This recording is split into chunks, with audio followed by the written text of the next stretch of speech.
Shawn Michaels, in my opinion, is one of the greatest professional wrestlers of all time. While wrestling insiders and smart fans like to revel in Shawn's shortcomings in regards to his backstage behaviour and political power plays during the 90s, no one can say that the guy wasn't good in the ring. He was more than good, he was a legitimate showstopper. You could almost guarantee that when Shawn Michaels stepped into a wrestling ring, you were going to see a great match no matter who his opponent would be. And yes, Shawn's actions backstage may have been a little cutthroat, and there's no real way to defend some of his actions, but if you're a professional wrestling fan who loves the art of professional wrestling, Shawn Michaels will deliver the goods each and every time. On Shawn's journey to become a showstopper though, many changes had to be made to how he worked and how he presented himself to audiences. Shawn came into the WWF with his tag team partner Marty Jannetty, and the two men worked as the Rockers, an extremely popular high-flying tag team that had been fired from the WWF in 1987 and rehired the following year. Shawn Michaels and Marty Jannetty were money though. Their unique style incorporated high-risk double-team moves that excited fans of the World Wrestling Federation, especially younger fans and, of course, female fans. Shawn Michaels, though, wanted more. HBK always saw himself eventually becoming a singles competitor. He didn't want to remain a rocker for the remainder of his career, and to be fair, leaving the Rockers would be one of the best things Shawn Michaels could have done in the early 90s. Today's video then will take a look at the Rockers breaking up and how Shawn Michaels became a standout superstar within the World Wrestling Federation.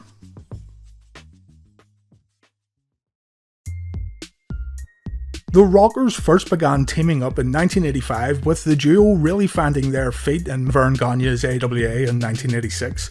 I don't want to linger on the Rockers' history too long, as I already put a video together looking at the Rockers' tag team run, but all you really need to know is that Shawn Michaels and Marty Jannetty had been teaming up for close to 7 years. While working in the territories and in the AWA, Shawn and Marty were able to go their separate ways after working their matches, but in the WWF, the schedule was so hectic that both men ended up spending every minute of the day together. During their WWF run, Marty and Shawn did not leave each other's side at all. They drove together, they ate together, they shared hotel rooms, they wrestled together, went to the gym together, and of course, they partied together.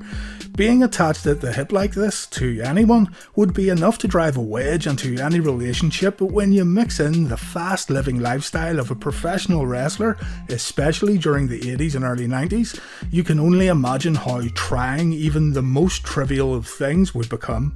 The Rockers would implode backstage, and it was personal issues that caused the team to break up. It wasn't as cut and dry as the WWF made out though. These two men were having some serious problems backstage, and the cause of all of this can be summed up with just one word: ego.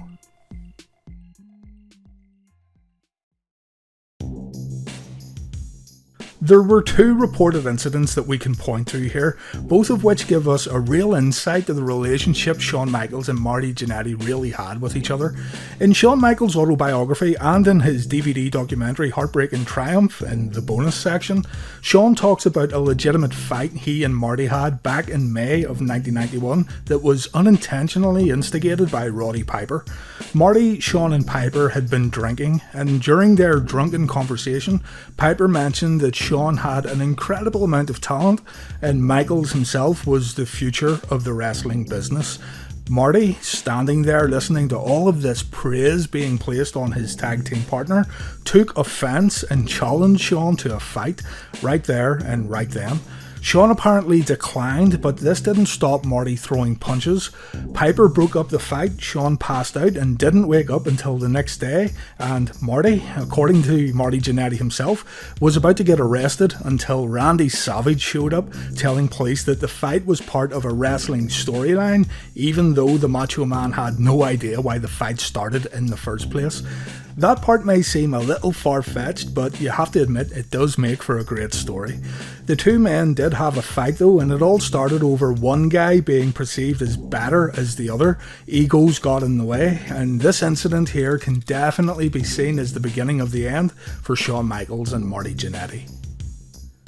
The second story we have concerns Vince McMahon himself, and again it also concerns the Rocker's ego.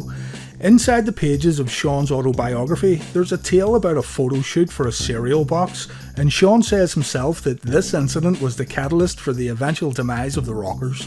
Now, I struggled to find any information about this online, but if you turn to page 153 in Shawn's Heartbreak and Triumph book, that's the hardback edition, it's all there.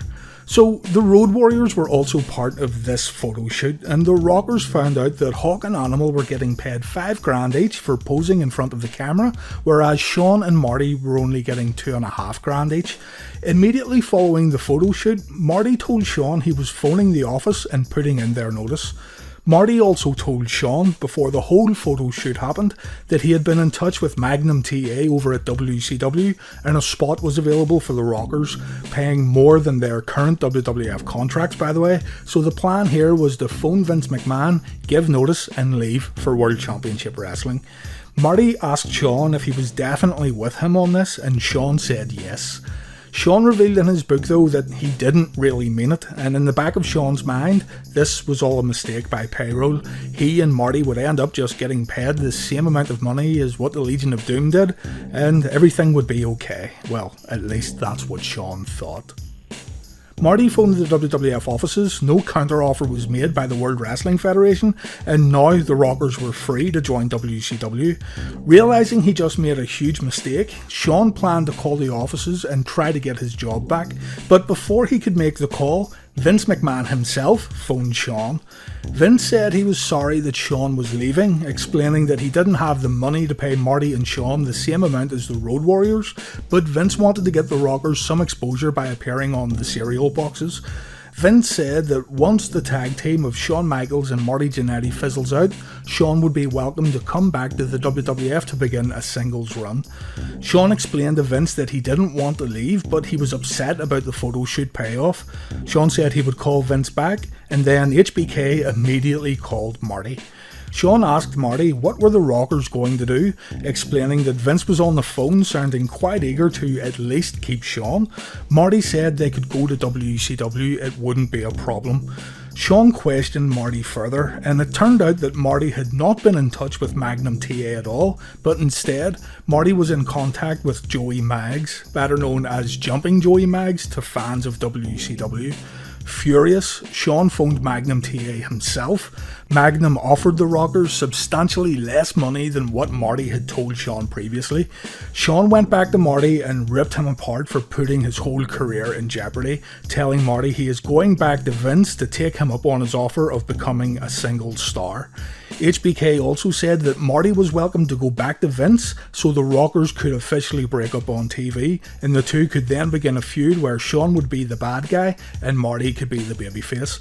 Marty didn't want to do it initially, he didn't want the Rockers to break up. It was easy money for Marty at the end of the day, but Shawn wanted more. He wanted to be a single star, something that Marty was totally oblivious to during the heyday of the Rockers. Marty agreed to stay with the World Wrestling Federation. Shawn went back to Vince, the split and the heel turn was agreed upon, and both men remained employed by the WWF. Shawn wrote in his book, Marty was not happy about the split. He slanted the story of what happened so that I was the bad guy. He told people that I said that we would stick together on this. That was true, but he never told me that he was going to give Vince an ultimatum.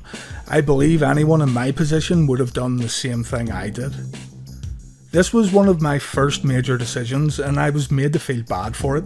Everyone believed I had dumped Marty and acted like a scumbag. It wasn't true, and it hurt to be labelled as the bad guy. The Rockers had travelled many miles together over the years, and there's always a touch of sadness when relationships end. However, it was time to move on. I was eager to start a whole new chapter in my career. So before we get to the barbershop, we need to look at Shawn and Marty's journey towards the infamous segment that featured the official breakup of one of the WWF's most popular tag teams. Our first stop is at the 1991 Survivor Series, the Rockers teaming up with the Bushwhackers to take on the Nasty Boys and the Beverly Brothers. If you want proof that the Rockers were still adored by fans towards the end of their run, just listen to the ovation they get at the Survivor Series here. Anyway, the Bushwhackers got eliminated, leaving Shawn and Marty taking on 4 guys in this traditional Survivor Series match, and it seemed like the Rockers maybe could have won the match when they eliminated Bo Beverly. Things went downhill though when Marty Jannetty inadvertently hit Shawn while scooping up Jerry Saggs for a slam, causing Shawn to get eliminated. Shawn threw a tantrum in the ring and the audience gasped when Marty tried to console Shawn, but Michaels pushed his tag partner away.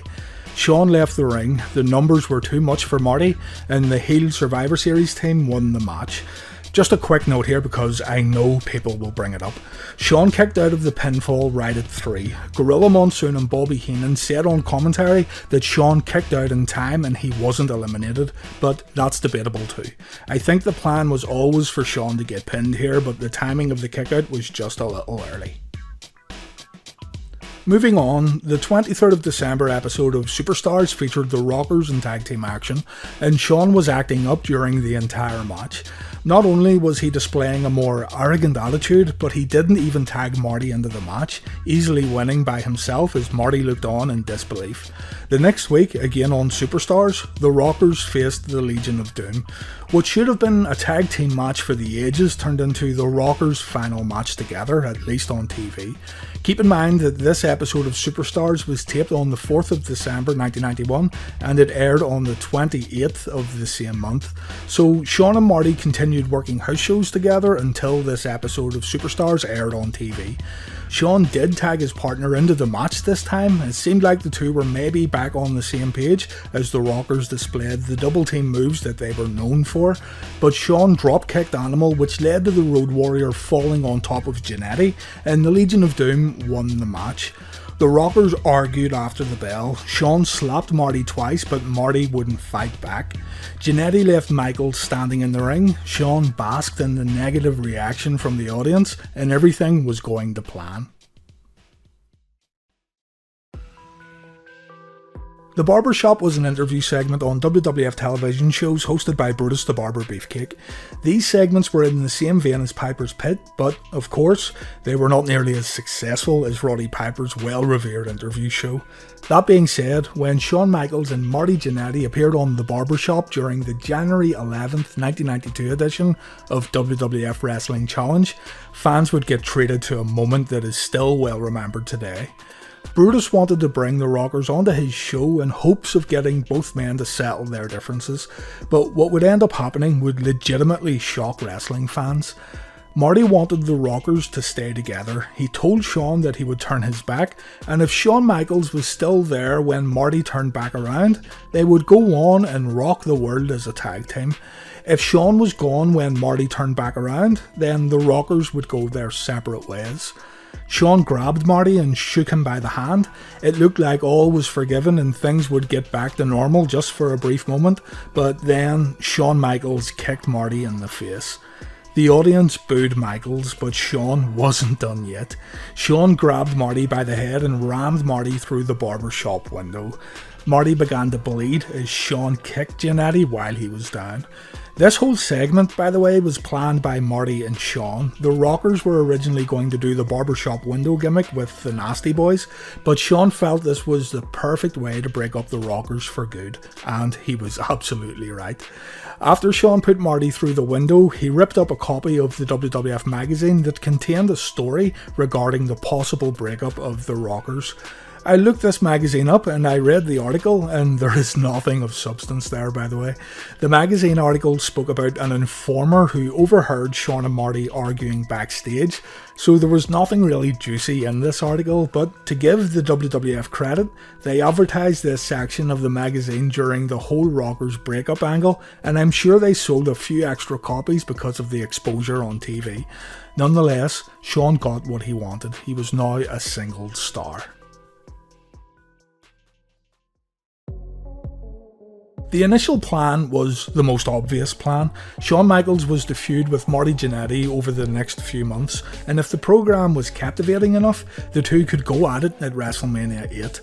Unfortunately, within days of breaking up with Michaels, Marty found himself in trouble with the law and with the WWF, resulting in Jannetty getting fired.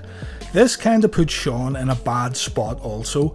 His whole heel turn was based around the breakup of the Rockers, so not being able to go straight into the Marty Jannetty program was definitely a problem. Towards the end of the year, Marty came back and the barbershop storyline picked up right where it left off, leading to a match between Shawn and Marty at the 1993 Royal Rumble, but it was too little too late by this point. But anyway, we need to go back to see how the rocker Shawn Michaels changed his whole persona to become the Heartbreak Kid. After the barbershop window incident and after Marty got himself fired, Shawn had to come up with a new gimmick that would set him apart from everyone else. He needed to stand out as a single star in the land of the giants. Shawn would become a vain, narcissistic and self-indulgent character, every girl's dream and every man's nightmare. The first real glimpse we got of this new character was at the 1992 Royal Rumble. Shawn was part of the Rumble match held on January 19th, and he even had a backstage interview before the match. Shawn said during this interview that Marty Jannetty should be thanking him for what he done during the barbershop segment, as Marty now didn't have to enter the Royal Rumble and take a beating from 29 other guys. Shawn also promised to win the Royal Rumble match itself. He entered the match at number 6 and lasted around 15 minutes. After the Rumble match, Shawn found himself working against guys like Jim Powers and Jimmy Snuka. He had the look and he had the ability, but something was still missing for sure. Sensational Sherri would be the missing ingredient here. When Sherri was partnered up with Shawn Michaels, it added a whole bunch of new layers to the character Shawn was trying to portray. It was actually Pat Patterson's idea to put Sherri with Shawn Michaels. Sensational Sherri had only really been associated with top guys in the World Wrestling Federation, having just came from managing the likes of Ted DiBiase and Randy Savage. Putting Sherri with Shawn Michaels gave Shawn credibility through association. If we as fans perceived Sherri as someone who only managed the best bad guys in the World Wrestling Federation, then anyone she would side with would instantly get elevated.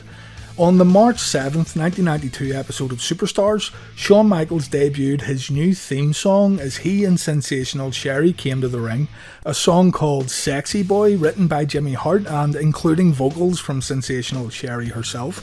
And this song fit the character Shawn Michaels was trying to portray perfectly. Sexy Boy is one of those timeless wrestling theme songs. You know what to expect when you hear the first beat of the track, and Sherri lending her vocals for the original version went a long way in giving Shawn more identity. Mr. Perfect has been credited by Shawn Michaels himself as the man who came up with the name Heartbreak Kid. Kurt Hennig would do colour commentary for television shows around this time period, and Shawn says the Heartbreak Kid name stuck after Kurt said it on TV. I should also note though that initially, Shawn wasn't keen on the theme song nor the Heartbreak Kid name. It took him a while to get used to these new elements of his gimmick, but as we all know, both the song and the name served him incredibly well. HBK went on to have a string of house show matches with Jim Powers and Virgil before making his singles WrestleMania debut, a victory over Tito Santana here that actually wasn't a bad match at all. Shawn got a lucky win in the end. We didn't get to see Mr. WrestleMania pull out all the stops by any stretch of the imagination, but what you should take away from this WrestleMania XII match is that the Heartbreak Kid had officially arrived at this point. Shawn may have been in the opening match here, but there are two things that really get highlighted during this match. The first thing you'll notice is that Shawn was now totally comfortable with his new character, and he was comfortable working with Sensational Sherri.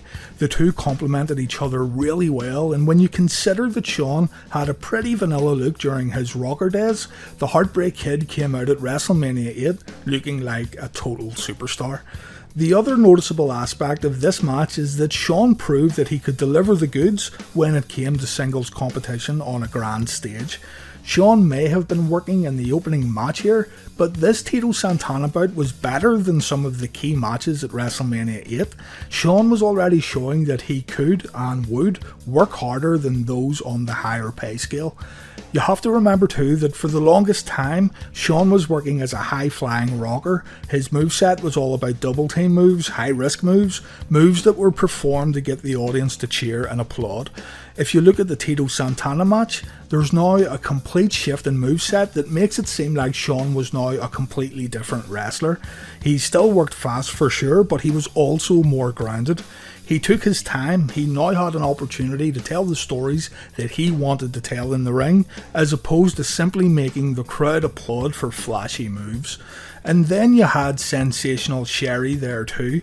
There's nothing quite like the heat a good heel manager can bring to a match, and Sherri done her job here to perfection. HBK, to me, truly arrived at WrestleMania XII, and the sky was the limit from this point forward.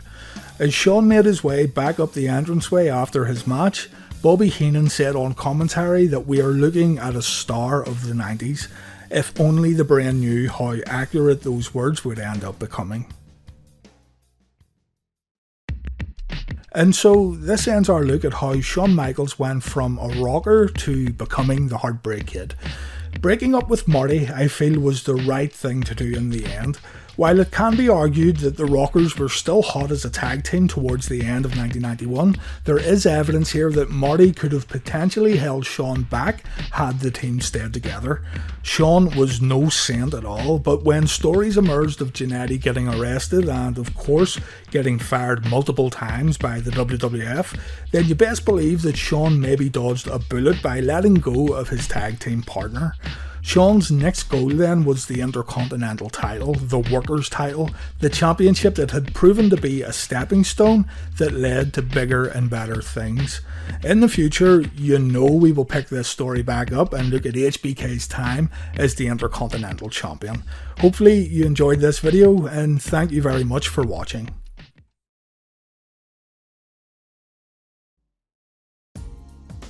Immediately after the Tito Santana match at WrestleMania XII, Shawn Michaels began challenging for singles titles within the WWF.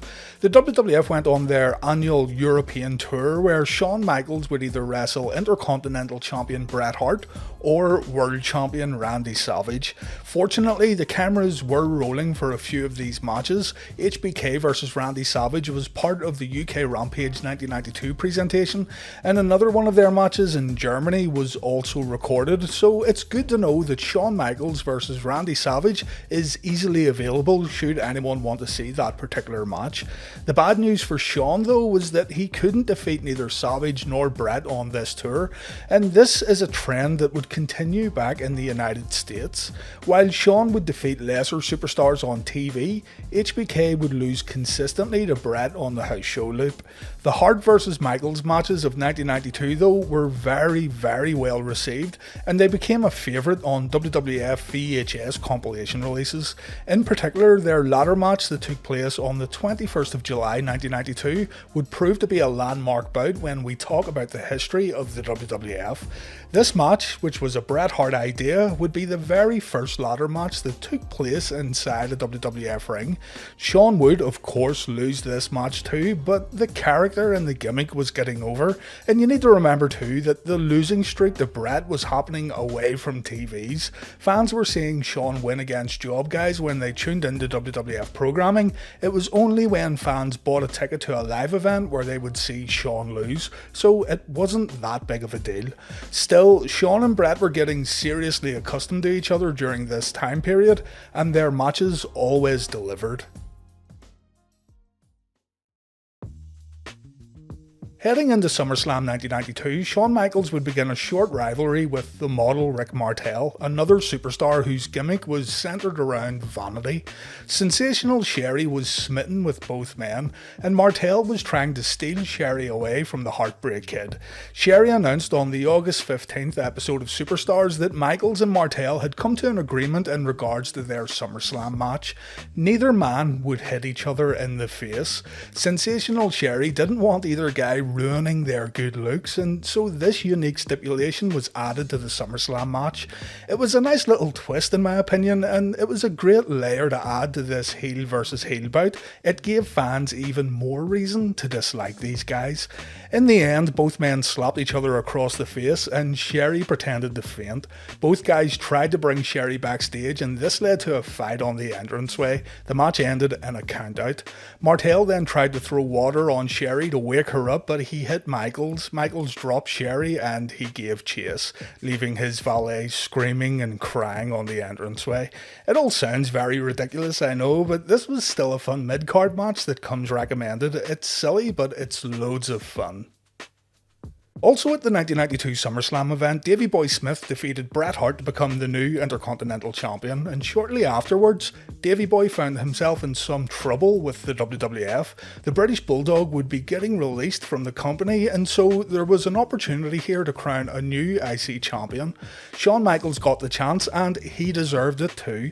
As mentioned earlier, HBK had done nothing but lose to Bret Hart on the house show loop for the better part of 1992, and even more important was the fact that their matches always delivered. Bret had already won the World Heavyweight Championship, so the Heartbreak Kid was the natural choice here as the WWF's new IC champion. At Saturday night's main event, airing on November 14th, 1992, HBK won his very first singles championship when he defeated Davey Boy Smith in a very good match. Before Shawn won the IC title, he was also booked to headline the 1992 Survivor Series in a match with Bret Hart for the WWF title, so things were looking up for the Heartbreak Kid. The Survivor Series match was billed as a champion versus champion bout, but only the WWF title was put up for grabs.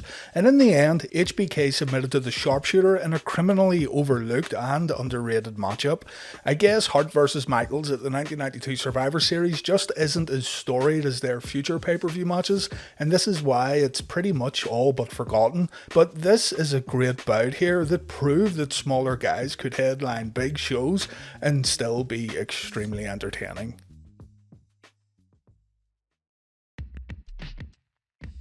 When the Rockers broke up and Shawn went solo, the initial plan was for Marty Jannetty to feud with HBK. Marty ended up getting released and a potentially good rivalry had to get cancelled. When Marty came back to the WWF just before Shawn won the IC title, plans were immediately made to resume the Shawn Michaels and Marty Jannetty feud. On the October 31st episode of Superstars, Marty made his comeback and he tried to hit Shawn with the mirror that Sherri brings down to ringside, but Shawn used Sherri as a human shield.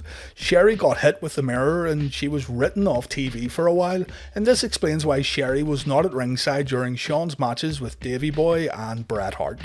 Michaels vs Jannetty was booked for the 1993 Royal Rumble and Sensational Sherri would be making her return. She refused to say, however, if she would be in the corner of Shawn Michaels or the corner of Marty Jannetty. During the match, Sherri turned on Michaels when she slapped him across the face, and later on she tried to hit Shawn with her shoe, but Michaels moved out of the way. This allowed Michaels to win the match with the super kick. After the bout, Shawn confronted Sherri backstage and Marty made the save. The natural assumption then is that the HBK and Jannetty rivalry would continue on into WrestleMania XI, but no. Marty again managed to get himself fired, and so once again the Marty vs Shawn feud was cancelled. Shawn and Sherri's little rivalry continued into WrestleMania IX though. The pair had now broke up and Shawn replaced Sherri with Luna Vachon. HBK opened up WrestleMania IX with a match against Tatanka. Tatanka was in the middle of his undefeated streak and he had also pinned Shawn on television, but at WrestleMania, Tatanka was unable to capture the Intercontinental Championship. The match ended with Shawn getting counted out. Luna also attacked Sherri after the bout and Tatanka helped Sherri back to the dressing room. This all led to Sherri becoming associated with Tatanka, and eventually Luna would become associated with Bam Bam Bigelow. A little later on, Shawn Michaels attacked Mr. Perfect after his match with the narcissist Lex Luger, so it looked like Shawn's next rivalry would be against Kurt Hennig. Once again, plans were changed when the WWF rehired Marty Jannetty right in the middle of Shawn's rivalry with Mr. Perfect. On the 17th of May 1993 episode of Raw, Marty made a surprise return when Shawn issued an open challenge for his Intercontinental Championship, and Marty ended up winning the IC title live on Raw. In my opinion, this match was way better than their Royal Rumble encounter, but still, Vince McMahon seemed hell-bent on getting this rivalry properly started once and for all. We'll come back to Marty Jannetty in a moment. During this same time period, Shawn requested that Vince McMahon signed Kevin Nash to a WWF contract. Shawn had seen Kevin's Vinny Vegas character on WCW programming, and HBK thought the big guy was great. He thought he was funny and he thought he had a good look. Shawn wanted Kevin to come in as his bodyguard, and Kevin was able to get his release from WCW in order to start work with the WWF. Kevin Nash, or Vinny Vegas, would become Big Daddy Cool Diesel, and a real life friendship began between Kevin and Shawn that, in a roundabout way, would change the future of WWF programming. Sean Waltman, who would become known as the 1-2-3 Kid, also got his WWF tryout shortly after WrestleMania IX, and Waltman, Michaels, Nash and Scott Hall, who worked in the WWF as Razor Ramon, would form a group friendship collectively known as The Clique. Triple H would join the WWF a little later on, and he too would become associated with the group, and yeah, that's really how the Clique came to be. To get back on track, Diesel made his WWF debut during a house show on the 6th of June 1993 when Shawn Michaels battled Marty Jannetty, and Diesel helped Shawn win back the IC title. Thankfully, the whole Jannetty versus Michaels feud was put to rest, and Shawn resumed his rivalry with Mr. Perfect. At SummerSlam 1993, Shawn Michaels defeated Perfect via countout thanks to interference from Diesel. This resulted in Big Daddy Cool going on to work with Mr. Perfect, while Shawn would get suspended for failing a wellness test. Shawn is still adamant that he wasn't taking anything, but HBK ended up getting stripped of the IC title. Jerry the King Lawler was supposed to lead his team of knights into battle against the Hart family at the 1993 Survivor Series. When Jerry had to take a leave of absence from the WWF due to legal reasons, Shawn Michaels made his return and he was made the leader of the King's Survivor Series team.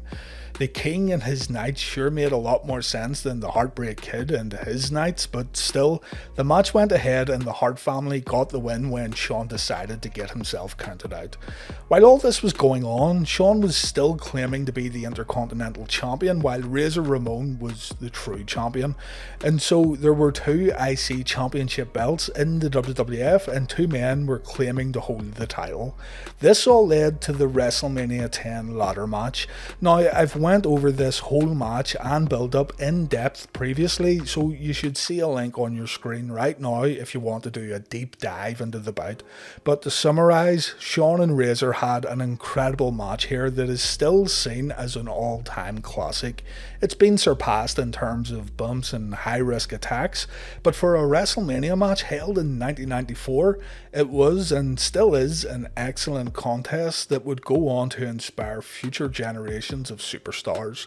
Razor won the match, and Shawn could no longer call himself the Intercontinental Champion.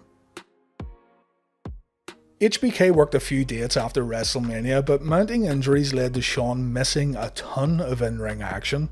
To compensate, Shawn would stand in Diesel's corner during Big Daddy Cool's matches, and Shawn would also launch the Heartbreak Hotel interview segment. The Heartbreak Hotel was mainly featured on WWF Superstars, and it was kinda like Piper's Pit or the King's Court. Shawn would interview different superstars and whatnot, and it gave Shawn a reason to come to TV and still get involved. HBK would make his in-ring return on the 1st of August 1994, having a near 20-minute match on Raw against Razor Ramon, a match that Shawn won. Like many Raw matches of this era, this match has been all but forgotten these days, and even though there's a fair amount of interference from Diesel, and even though there's a few more rest holds than a typical Shawn Michaels bout, this one is still worth your time. Speaking of Diesel, Kevin Nash had won the Intercontinental Championship from Razor Ramon on a Superstars taping back in April, and Razor was getting a rematch against Big Daddy Cool at the 1994 SummerSlam event.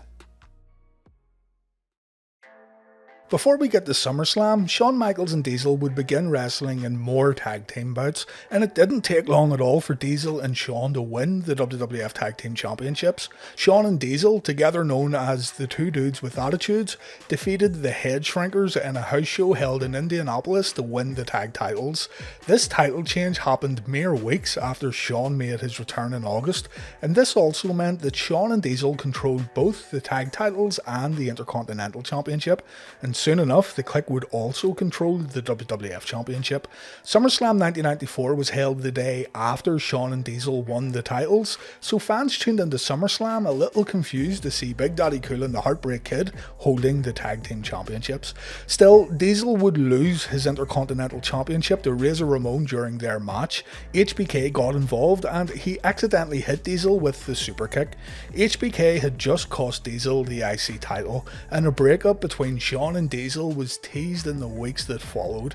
In reality, Vince McMahon had become quite enamored with Big Daddy Cool, and Diesel was getting prepared to not only turn babyface, but Diesel was also going to win the WWF Championship.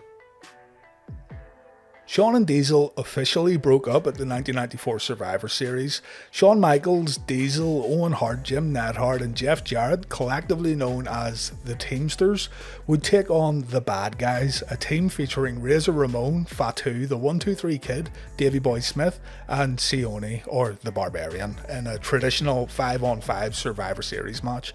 Diesel and Shawn seemed to be having some issues throughout the match, but it all came tumbling down when Shawn once again hit Diesel with Sweet Chin Music by accident.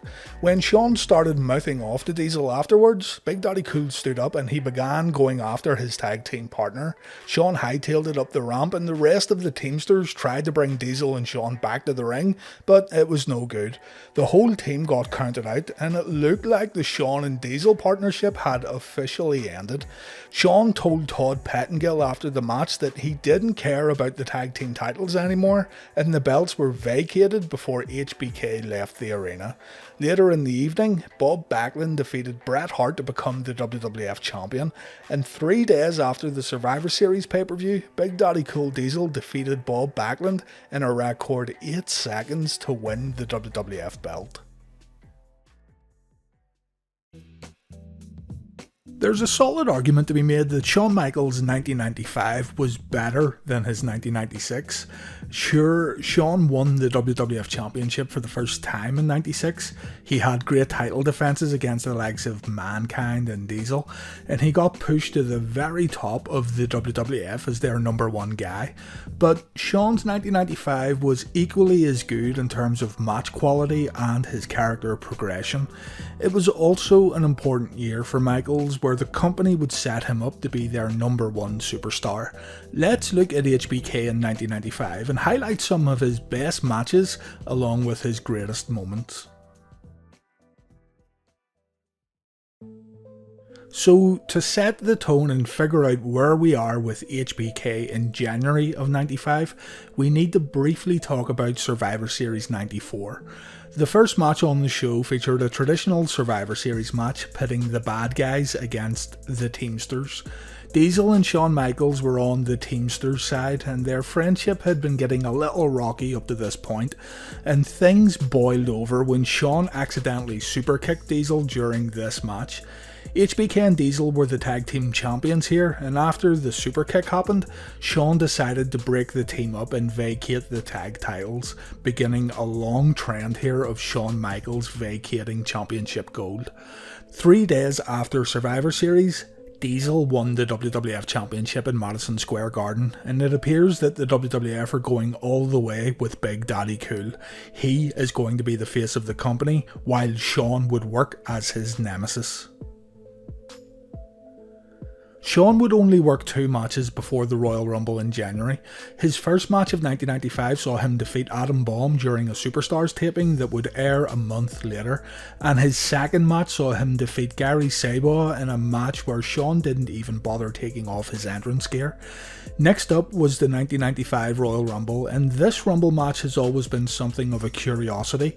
It was decided that entrants would come into the match just 60 seconds apart, meaning the Rumble was indeed much much more fast paced, but at the same time, a quicker Royal Rumble doesn't necessarily mean a better Royal Rumble. There has never been a concrete reason given as to why this Royal Rumble would be quicker than others. My best guess is that the 1995 WWF roster just wasn't deep enough to have a long and drawn out Royal Rumble match. People have said it was due to the number one entrant going the distance for the very first time, and therefore the match itself was made shorter. But Ric Flair was entrant number 3 in 1992 and he went the distance, so I don't believe that theory at all. Anyway, Shawn was entrant number 1 and he won the entire Rumble match, earning himself a WWF Championship match at WrestleMania XI in the process. A few things here. First, you'll notice that Shawn had the letters TK on his gloves during this match, which confused some fans at the time. The TK stood for Themis Clarides, the initials of his girlfriend who worked as a Raw ring girl, and eventually she became the current Republican minority leader in the Connecticut House of Representatives. Also, Pamela Anderson was in attendance during this Royal Rumble, and the winner of the Rumble would have Pamela escort him to the ring at WrestleMania XI.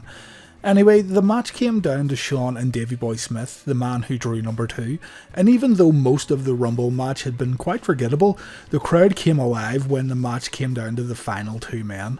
In one of the most memorable Royal Rumble match endings, Davey Boy thought he had eliminated Shawn with a clothesline, and just as Davey Boy's music played in the arena, Shawn got back in the ring and eliminated the British Bulldog. Both of Shawn's feet did not touch the floor, and he managed to hang on and score the win. Even though the Rumble itself may not have been that great, the ending was done well here, and HBK would be going to WrestleMania with Pamela Anderson at his side. Shawn made history here by becoming the first man to win the Royal Rumble after entering the match at number 1. This was also Shawn's first shot at the WWF Championship on pay-per-view since the 1992 Survivor Series, and it was going to happen at WrestleMania. So you can tell here that Vince McMahon was ready to give Shawn a much overdue main event push.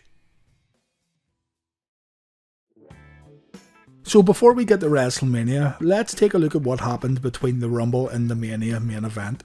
The episode of Raw after the Royal Rumble was taped before the Rumble pay-per-view, so in order to keep the Royal Rumble winner a secret from the live audience, Shawn done some colour commentary here where he could talk freely about winning the Royal Rumble match to the viewers at home without the live audience getting a huge spoiler. On the house shows, Shawn was getting wins over Davey Boy Smith and Lex Luger. On the February 20th edition of Raw, Shawn Michaels introduced his new bodyguard to the WWF, the one and only Psycho Sid. Sid would play an important part of Shawn's 1995, but more on that later. Later this same night, Shawn Michaels defeated the British Bulldog, but the match was aired 2 weeks later on Monday Night Raw. Throughout all of March, Shawn Michaels didn't have any matches on television with the exception of the taped Davey Boy Smith match.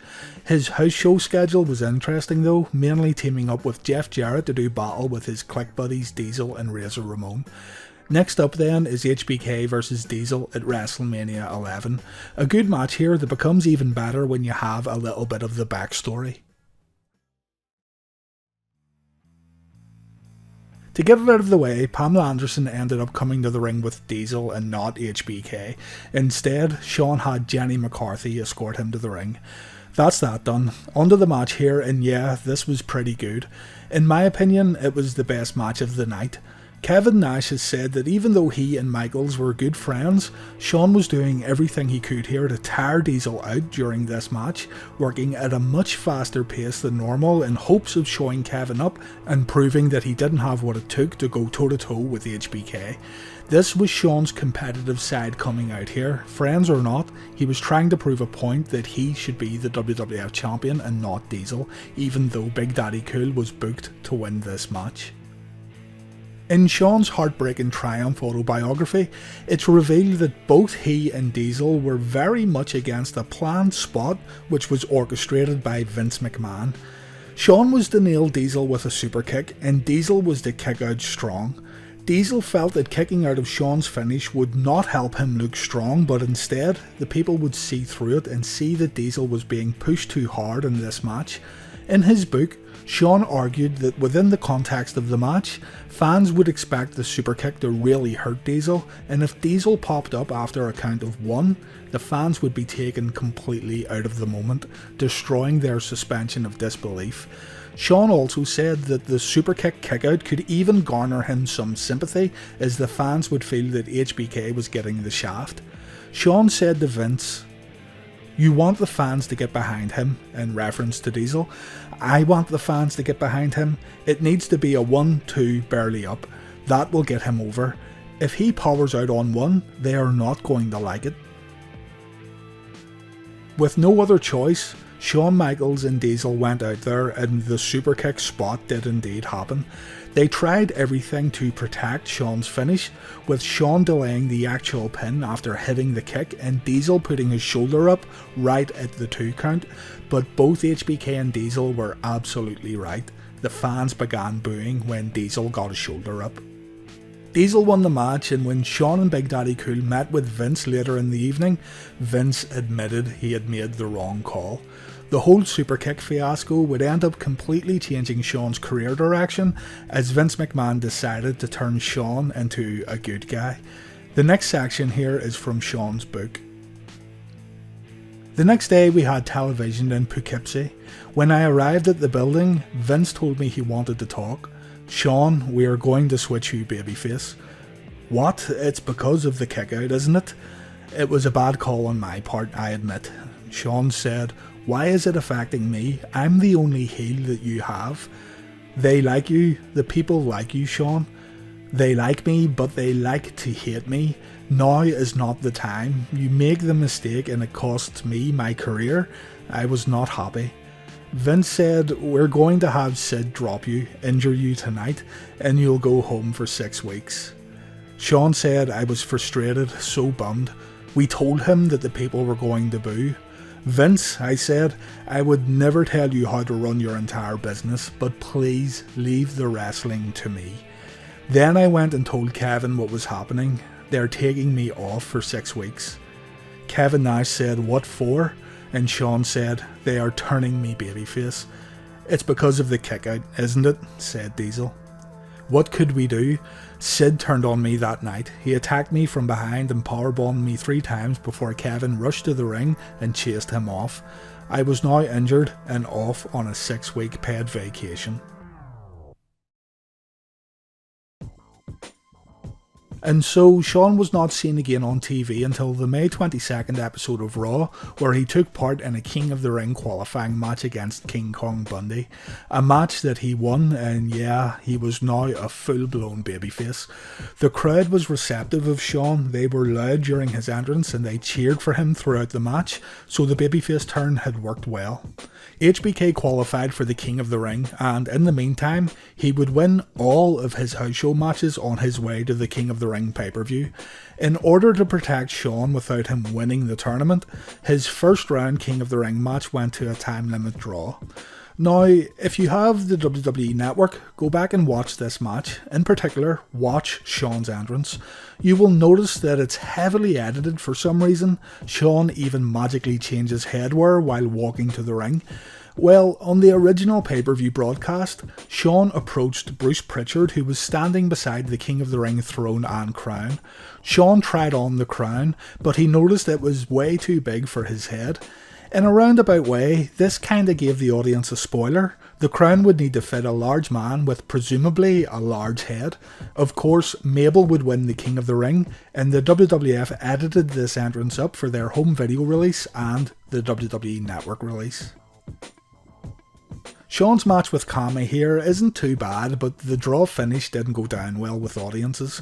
I definitely don't think it's as bad as others say it is, but I also understand why it isn't all that well received. If you want to talk about a must-see match featuring Shawn Michaels in 1995 though, look no further than In Your House 2, where Shawn got a shot at Jeff Jarrett's Intercontinental title. I bet not many people would have a must-see Jeff Jarrett match, but honestly, take the time to watch this Intercontinental title contest and I guarantee you will enjoy it. Something that stands out in this match here is the timing. Even in the opening minutes, you can see that both men took the time to lay out this match before the bell, and it really pays off. There's small comedy spots in the right places, there's an extremely high amount of athleticism from Shawn Michaels throughout the match, and Double J deserves credit for playing the sneaky heel that would take any given opportunity to gain the upper hand. Of all of Shawn's matches in 1995, I rank this up there as probably his best encounter. HBK wins the IC title here as the crowd goes totally nuts for their newfound hero. On the next episode of Raw following In Your House 2, Shawn Michaels defeated Jimmy Del Rey on TV while also working a dark match. In this dark match, Shawn teamed up with Bret Hart to take on Jacob and Eli Blue, a match that you can actually find right now on YouTube. Shawn would then have an Intercontinental title defense against Buddy Landel over at Smoky Mountain Wrestling's Super Bowl of Wrestling event in Knoxville, Tennessee on August 4th, another match that you can find online. This one is interesting as Shawn had worked against Buddy Landel in 1984 in Mid-South when Shawn was trying to make a name for himself. Shawn would then get a win on Raw over Jerry Lawler before making his way to SummerSlam 1995. The plan then at SummerSlam was for Razor Ramon and Shawn Michaels to have a babyface versus babyface ladder match, a rematch of their timeless WrestleMania X encounter. Shawn revealed in his book that both he and Razor didn't like the idea of the ladder rematch at SummerSlam, feeling it was a no-win situation where there was no benefit in trying to live up to their 1994 classic, but still, the match went ahead. Right before the match, Vince McMahon approached Razor and Shawn and revealed that the ladder could not be used as a weapon. Due to a new violence code that Vince McMahon introduced to the company, the boss didn't want to see the ladder being used to cause physical harm. Shawn said in his autobiography that while the restrictions made the match a whole lot tougher, both he and Razor tried to make it up by performing more moves off the two ladders that were introduced in the match. And also, contrary to what everyone seems to think and say, Shawn and Razor still hit each other with the ladder, but it was played off as more accidental. Shawn said in his book, "I have to say that even though I felt there was no way we could pull the match off, it was a wonderful challenge. We did as good a job as possible. Was it the first ladder match? No, but it couldn't have been.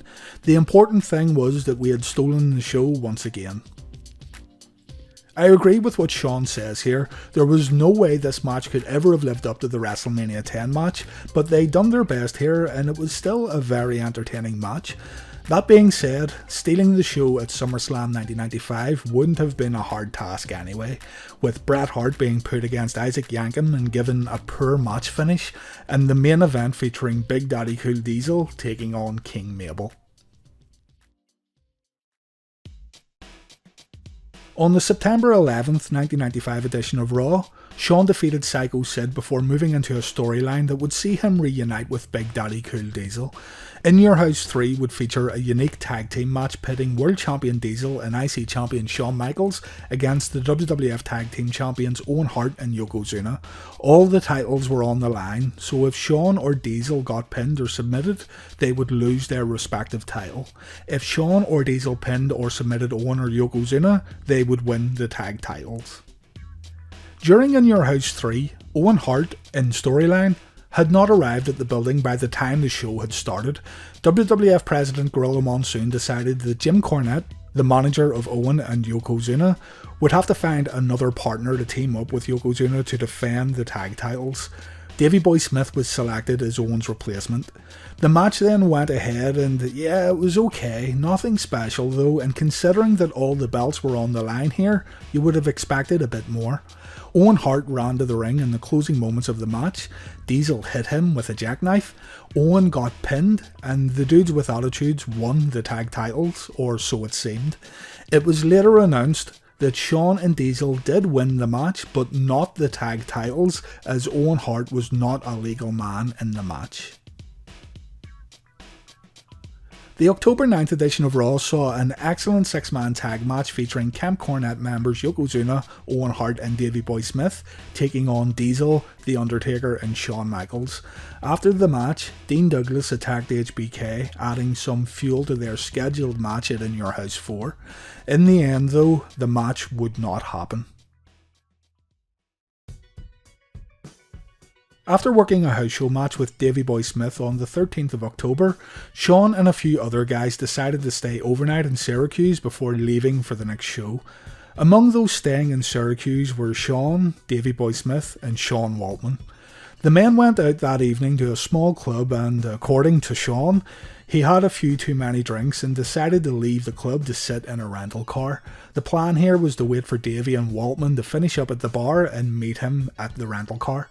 When leaving the club, Shawn was jumped by a bunch of guys. Apparently, they were Marines. Sonny and Chris Candido found Michaels outside their hotel room unconscious somehow, and Shawn woke up in hospital with Sonny beside him. According to HBK, that's all he knows about the story.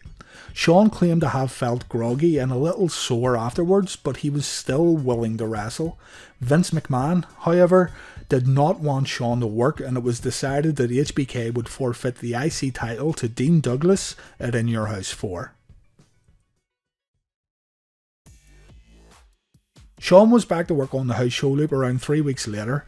His return TV match happened on pay-per-view when he was part of the wild card tag team match at Survivor Series 1995. His team won here in an odd match that mixed up babyfaces and heels on each respective team. HBK, Davey Boy Smith and WWF newcomer Ahmed Johnson were the survivors of the match. The next night on Raw, the push for Shawn Michaels' world title reign officially began. During his match with Owen Hart, Shawn collapsed in the middle of the ring, playing off his kayfabe head injury suffered from the Syracuse fight, which caused Shawn to forfeit the IC title. The WWF were trying to garner sympathy for Shawn Michaels here, and to their credit, it worked. It was decided that when Shawn collapsed, the commentators would go silent and the cameras would continue to run while Shawn was being attended to by doctors, giving the impression here that this could be legitimate. It was done quite well. This was Shawn's final match of 1995. His return match would occur at the 1996 Royal Rumble, where HBK won the Rumble match and became the #1 contender for the WWF Championship. Much like Diesel's WWF title run in 1995, Shawn Michaels' time with the WWF Championship in 96 is seen by some people as a failure. There's no doubt business was down in 1996, but it wasn't just Shawn Michaels who was failing to draw audiences, it was the wrestling business as a whole. It's always baffled me how people base the success of a wrestling company based on how well the champion drew crowds. If this was true, you don't hear people praising Hulk Hogan for the success of WCW in 97, nor do we heap praise on Batista or Sheamus for their title wins in 2010 that became one of the most profitable years in WWE history. Make no mistake about it though, the whole wrestling business was struggling as we went into 1996, but it would be WCW that would begin turning things around that summer with the introduction of the New World Order. Shawn Michaels had turned babyface in 1995 and he would be getting his long-awaited first WWF title run in 96. While the general consensus nowadays is that Shawn's run was a failure, taking the time to go back and look at the matches Shawn had will unearth some gems that deserve to get highlighted. In this video, we will look at Shawn's complete year of 1996 and the fulfillment of his boyhood dream. We need to start off in November of 1995. Shawn Michaels faced Owen Hart in a match on Monday Night Raw that saw Shawn Michaels collapse in the ring after taking an enziguri. This was done in kayfabe as Shawn needed time away to nurse an unrelated injury. The collapse on Raw though done quite a bit to garner sympathy for HBK. At the 1996 Royal Rumble, Shawn won the Rumble match, stamping his ticket into the WrestleMania XII main event. The Rumble match wasn't too bad, not great either, but Shawn's entrance gives an indication on just how over the guy was at the beginning of the year. At this point in his career, with maybe the exception of The Undertaker, no one was more over in the WWF than Shawn Michaels. The Royal Rumble match ended when Shawn super kicked his buddy Diesel over the top rope in the final moments of the match. The next night on Raw, Shawn Michaels came out to the ring for an interview with Vince McMahon. McMahon was totally gushing over Shawn Michaels during this time period, which maybe done Shawn more harm than good in hindsight. Anyway, Shawn Michaels announced he wants to get some revenge on Owen Hart for knocking him out in November. This prompted Jim Cornette to come to the ring, who said HBK can have a match with Owen Hart, but only if Shawn puts his WrestleMania XII title shot on the line, and so it was booked. Jim Cornette was awesome here, by the way. Whatever you may think of the man, he played his role brilliantly. So at In Your House 6 on February 18th, 96, Shawn worked against Owen Hart. This match was set up with the sole purpose of making Shawn look as good as possible going into WrestleMania XII the following month. Take away the pandering and you have a good match here. There's some good athletic work along with some small comedy spots that aren't overdone. Of course, it never felt like Shawn's title shot was in jeopardy, but still a fun match nonetheless, and one that's recommended. The February 26, 1996 episode of Raw included an interview segment featuring Shawn Michaels and his WrestleMania XII opponent, Bret Hart. Both men got a similar crowd reaction coming to the ring. Both men were over as hell. Shawn and Bret traded pleasantries with each other, putting each other over more so than actually challenging each other. Go back and watch this though. There's a moment where Bret Hart says to Shawn that he's going to hit him with everything but the kitchen sink, and for whatever reason this begins to crack Vince McMahon up, which in turn cracks Bret up. A small thing but funny nonetheless. Acting WWF President Roddy Piper comes to the ring, puts both men over and announces the WWF title match will be a 1 hour Iron Man match, the first of its kind at WrestleMania, and to date the only Iron Man match to be contested on the grand stage. Roddy Piper predicts the future when he says, "You might as well shake hands now because you're going to hate each other after this." The WrestleMania XII match between Shawn Michaels and Bret Hart is quite polarising for fans. Some loved it and some didn't. At the time, when I was younger, I thought it was good, and the WWF done a good job of building the match up to be a spectacle. Looking back now, I can also see why people don't like it. It is a slow match, and both men are cautious of taking their time and stretching out rest holds. The match definitely has its moments for sure, and I wouldn't say it's a bad match, because it isn't, but I can see why some fans maybe don't like it as much as others. The final 10 minutes though are still quite dramatic. Shawn Michaels had a memorable entrance here, where he ziplined from the rafters to the floor. Quick side note, Shawn since revealed that he needed to have a toilet break while waiting up there for his entrance, knowing he had to work for over an hour and having no further opportunities for a toilet break. The Heartbreak Kid decided to take a whiz at the very top of the Anaheim Pond Arena before ziplining down to win the WWF title. The match went the full hour without a single pin, submission, DQ or countout.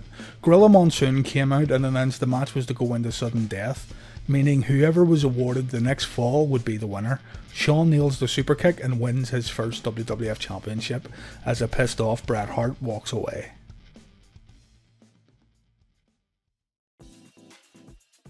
And so begins the Shawn Michaels title run of 96.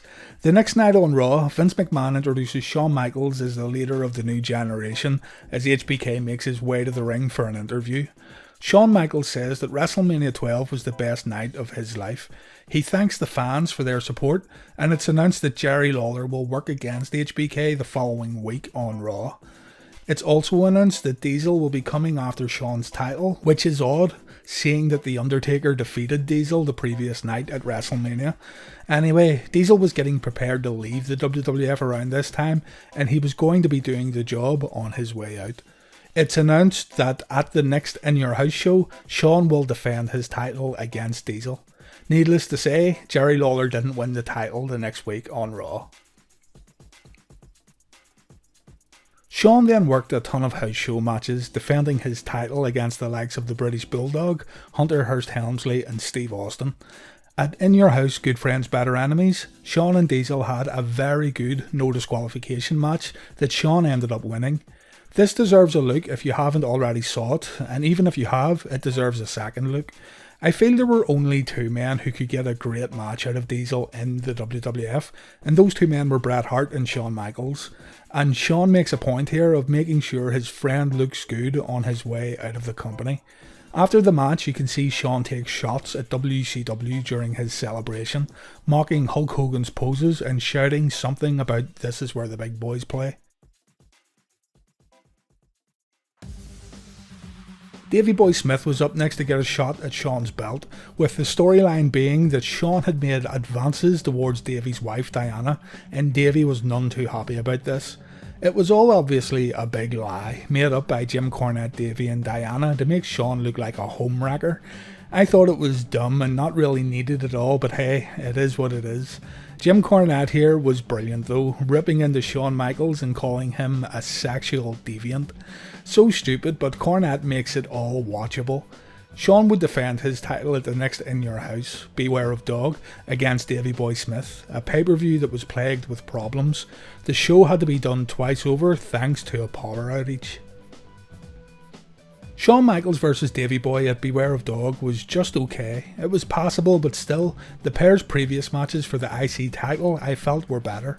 Shawn looked legitimately pissed off during the match too, likely due to the power outage.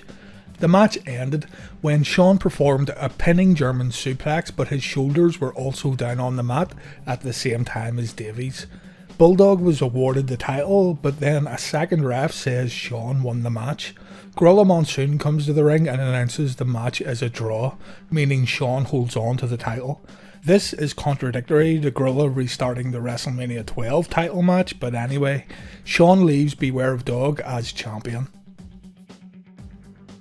A rematch is set up for King of the Ring, and the pair do have a better match here, but Davey is still unable to capture the title. When Owen Hart and Vader attack after the match, Ahmed Johnson and the Ultimate Warrior come in to assist HBK, setting up the 6-man International Incident Tag Team match at the following In Your House. Warrior ended up leaving and he was replaced by a returning Psycho Sid. Camp Cornette ended up getting the win at International Incident. It was around this time that the cracks were beginning to show with Shawn Michaels. Over on WCW, Shawn's clique buddies, Scott Hall and Kevin Nash, had just formed the New World Order, and fans were tuning into Nitro to see what all the fuss was about. Shawn, meanwhile, felt that he was responsible for WWF's failure to capture TV audiences and sell out shows. He was also living a not so clean lifestyle, and things were already beginning to get on top of him. No further proof is needed than his performance against Vader at SummerSlam 1996, where Shawn verbally abused Vader during the match and legit kicked his head when Vader missed a planned spot. The match too was nothing to write home about, as the match was restarted multiple times, which, in effect, made Shawn look weak. I've talked about this match before in my Vader video, look it up.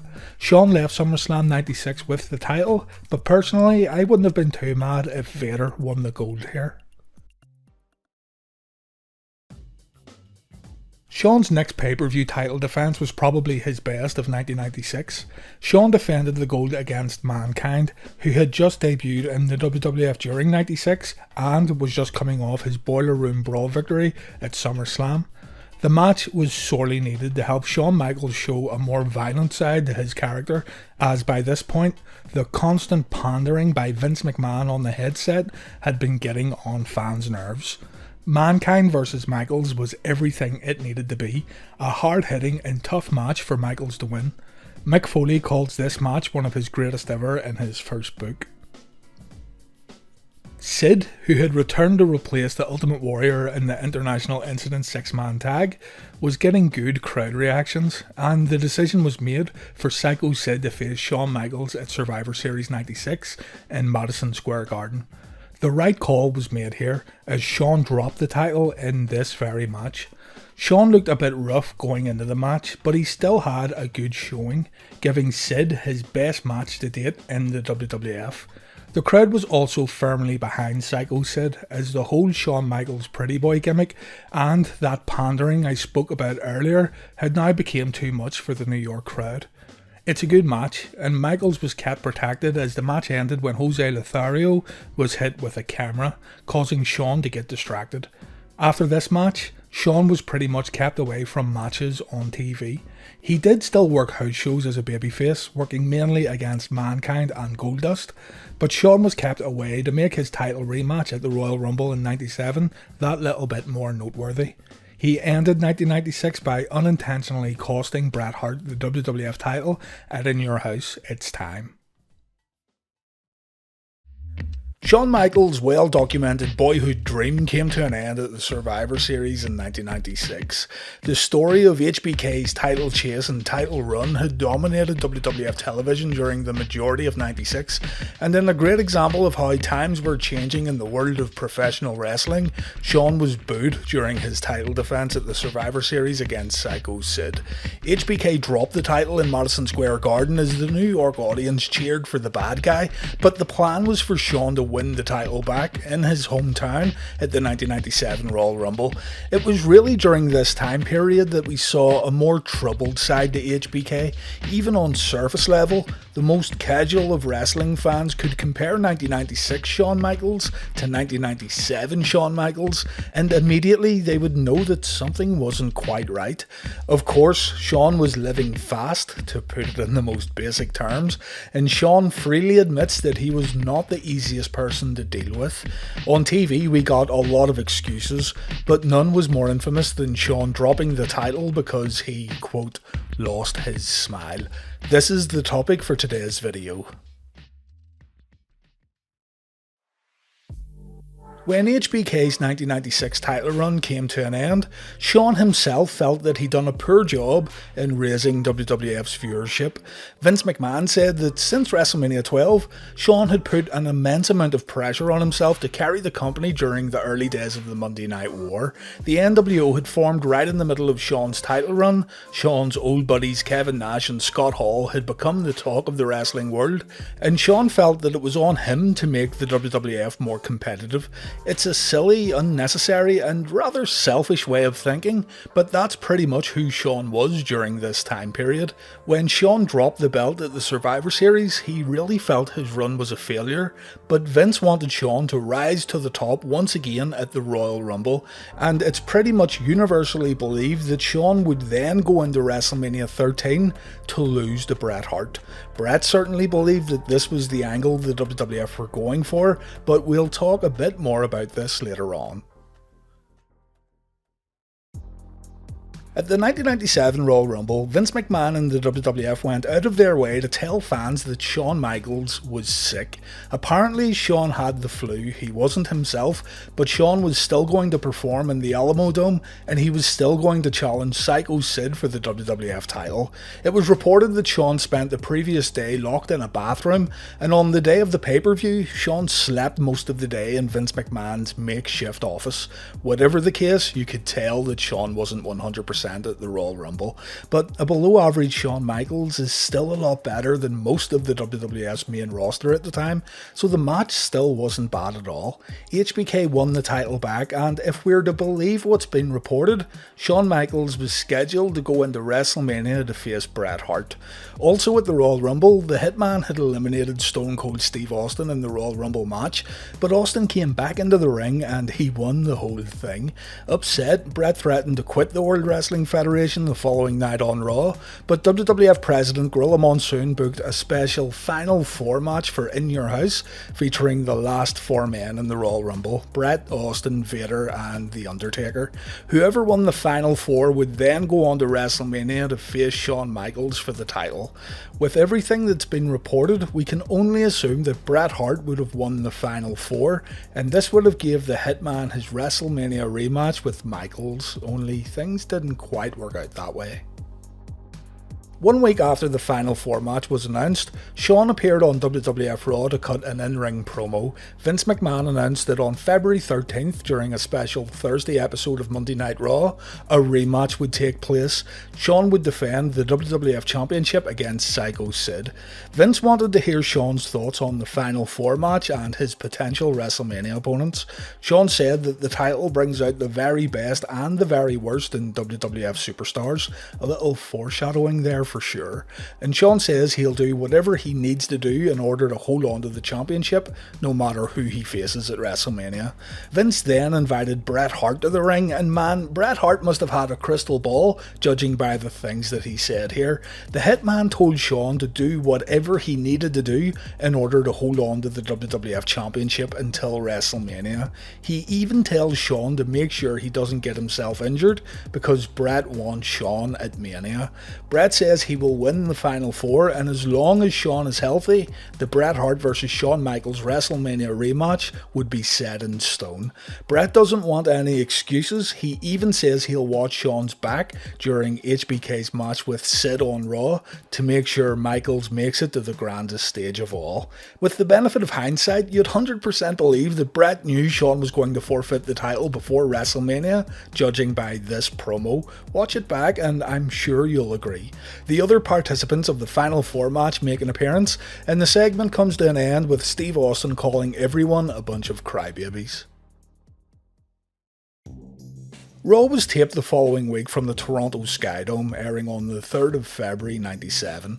Shawn worked a dark match on this show. He defeated Bret Hart and Psycho Sid in a triple threat match, but during the television broadcast, HBK had another in-ring promo with Vince McMahon. The audience were split here, being in Canada. There were fans in attendance who took great pleasure in booing the WWF champion. Shawn once again said that the championship brings out the worst in people. Shawn says that if being bad is what it takes, then HBK will be the worst person the WWF has ever seen. Vince asked Shawn to address Bret Hart, and Shawn said that Bret can call himself the best there is, the best there was, and the best there ever will be, but right now, at that very moment, Bret couldn't call himself the champion. The Hitman came to the ring, and what we got here was a great piece of WWF television that I would say has become pretty much forgotten. The Hitman says that he's tried over and over again to like Shawn Michaels, but HBK makes it impossible for Bret to do so. Bret once again pulls out his crystal ball when he says that Shawn said it best himself. HBK is a degenerate. Shawn can be heard saying "sue me" as Bret goes on to call Shawn a punk and a jackass, and as Shawn began to interrupt Bret, Stone Cold Steve Austin and Psycho Sid hit the ring. When we came back from commercial break, Shawn and Bret were still in the ring. The men had a stare down with the WWF Championship at their feet, and when Shawn tries to lift the belt, Bret puts his foot on the title. Bret then picks up the gold, and we think Bret is being a good sportsman by handing the championship back to Michaels, but Bret instead drops the belt to the floor before flipping off the Heartbreak Kid. If the WrestleMania XIII match would have took place, we would have seen this piece of footage played quite a lot during the build-up, but it wasn't meant to be. A quick side note too, the dark match between Shawn, Bret and Sid was later released on DVD. People seem to think that this is the match where Shawn allegedly hurt his knee, leading to Shawn forfeiting the title, but this is incorrect. Shawn had a further 6 matches after this triple threat bout. Now, to be fair, all of these matches were triple threat or tag team matches, which does suggest that Shawn was working hurt, but Shawn was still working matches. If the World Wrestling Federation believed that their champion was severely injured before WrestleMania, then the champion would be put on the bench and given some time to heal. For example, Shawn Michaels before WrestleMania in 1998. Add in the fact that Shawn runs and dances after the triple threat match, and you just naturally come to the conclusion that Shawn was absolutely fine here in Toronto. The special Thursday episode of Raw on the 13th of February, appropriately named Thursday Raw Thursday, kicked off with a huge announcement that would change the course of the World Wrestling Federation. Shawn Michaels was going to forfeit the WWF Championship.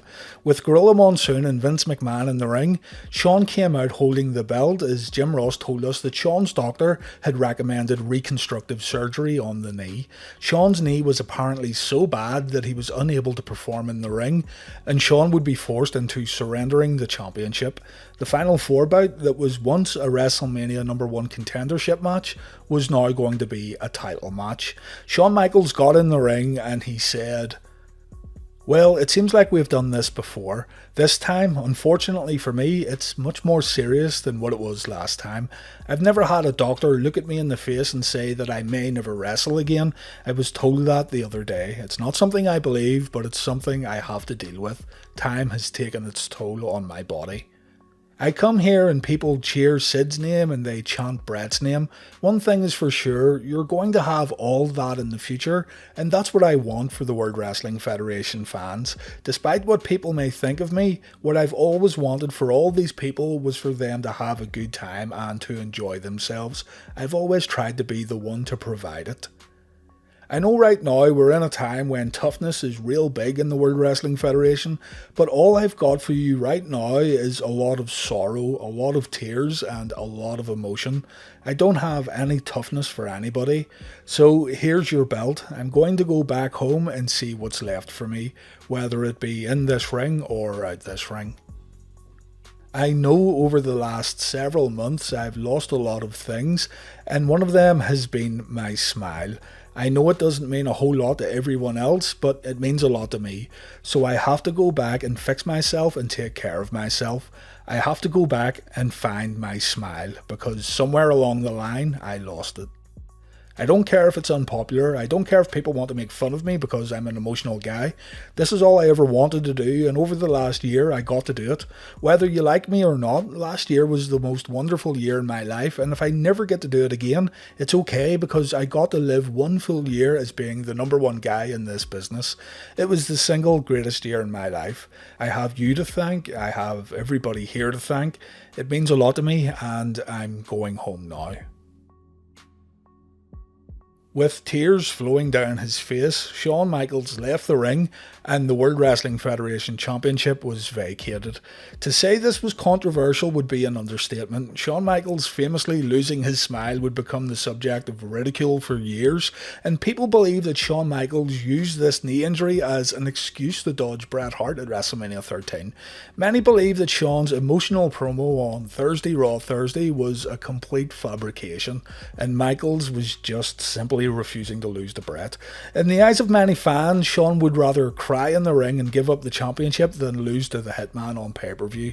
But let's take a look at why people would believe this. First, and maybe most importantly, Shawn had forfeited and vacated championships before. In September of 1993, Shawn was stripped of the Intercontinental title, allegedly due to his failure to defend the title. In reality, Shawn failed a wellness test. In 1994, he vacated the WWF Tag Team titles due to a storyline breakup with Diesel. In September of 95, he and Diesel were stripped of the tag titles, and then the following month, he forfeited the IC title after getting beat up outside a bar in Syracuse. There's also Shawn losing his smile right here, that's another forfeit. And later in the year, his tag team belt was taken away when his future with the company became unclear after a backstage fight with Bret Hart. Shawn's history with vacating championships is absolutely legendary. There is enough evidence here to suggest that Shawn doesn't like losing championship belts inside the ring. It can't be denied, nor can it really be defended. Some may say that everyone deserves the benefit of doubt every once in a while, but 6 occasions of the same thing happening goes a bit beyond the boy who cried wolf.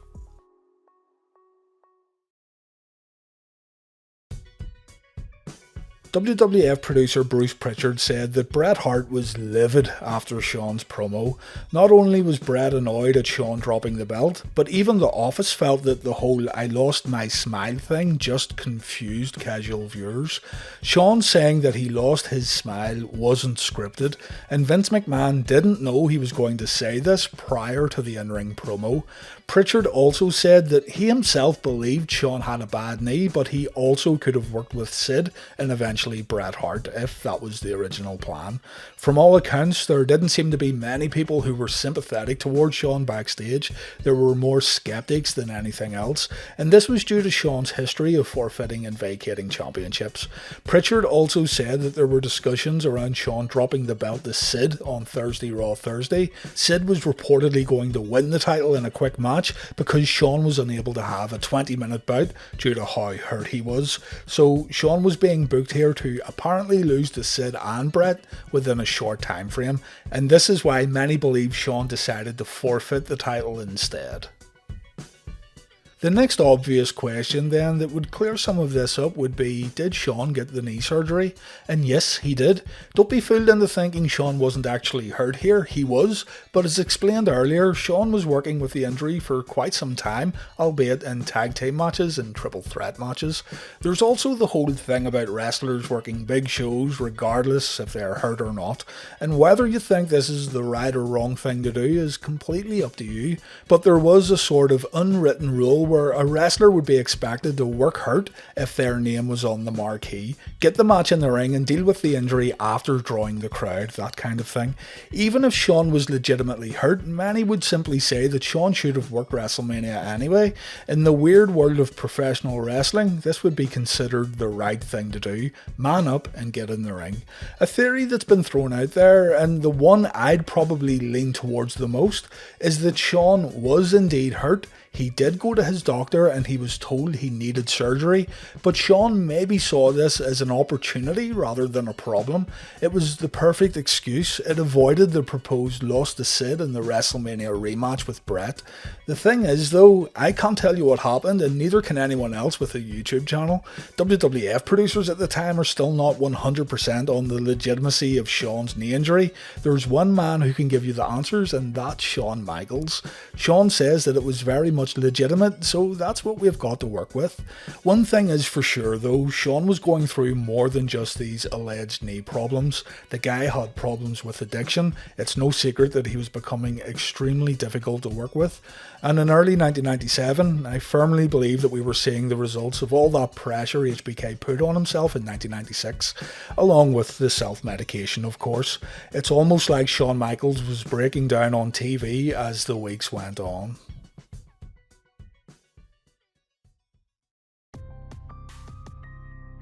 Bret Hart is pretty adamant that Shawn faked the injury to get out of WrestleMania XIII.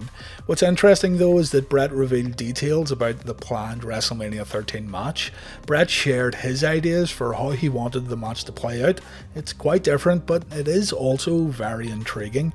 Bret said, "It would have basically been a duplicate of the Iron Man match, but we wouldn't go the full hour again. I wanted to do a thing where Shawn was stomping his foot, getting ready to give me the big kick. Shawn goes to give me the kick as I stagger over to him, just like the Iron Man match, except this time I would take Shawn's foot, catch it in the air, get him to the ground and put some kind of shoot hold on his foot, and break his foot in the middle of the ring. I wanted Shawn to tap out like they do in UFC, where it's like when they break somebody's arm, they tap out pretty fast and everyone jumps in and it's a very serious kind of thing. I wanted to break Shawn's foot and they would hand me the belt and I would have gone over and stood over the top of him and go, F you." Keep in mind that I don't think Bret is saying he wanted to shoot on Shawn Michaels in the WrestleMania main event. That would be silly.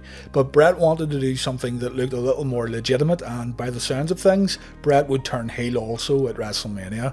Bret would turn into a bad guy at Mania 13, but of course, it wasn't during a match with Shawn Michaels. Bret would go on to work with Steve Austin in an iconic submission match, while the WWF title was moved over to the Undertaker vs Psycho Sid match. HBK showed up at WrestleMania II, but he stayed at the commentary table. Bret made sure to call Shawn out for his so-called injury, and Shawn just laughed at Bret.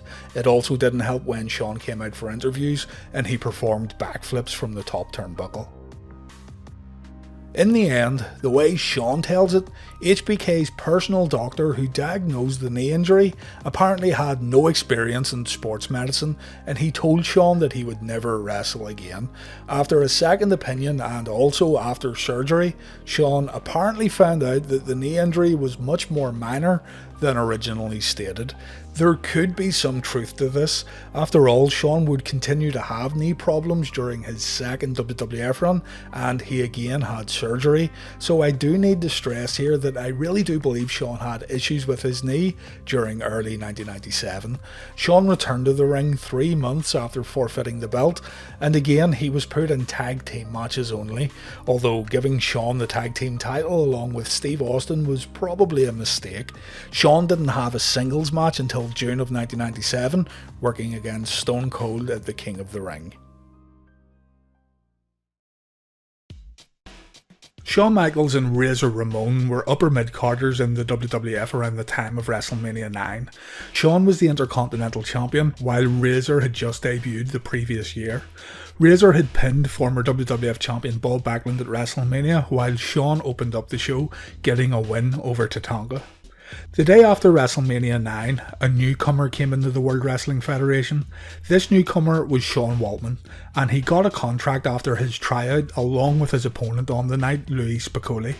Louis would go on to become Rad Radford in the WWF, while Sean would eventually become the 1-2-3 Kid after getting an upset win over Razor Ramon on Raw. Thanks to their feud here, Razor took a liking to Sean Waltman and the two became friends.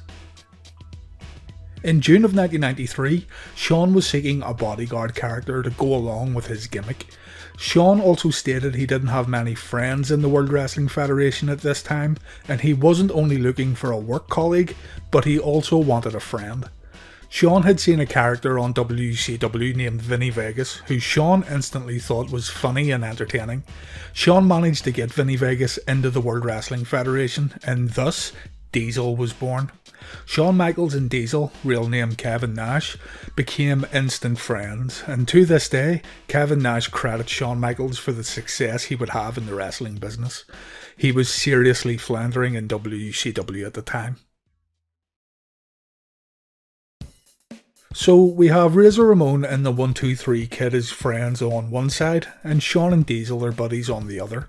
The two pairs of friends would come together as a group known as The Clique.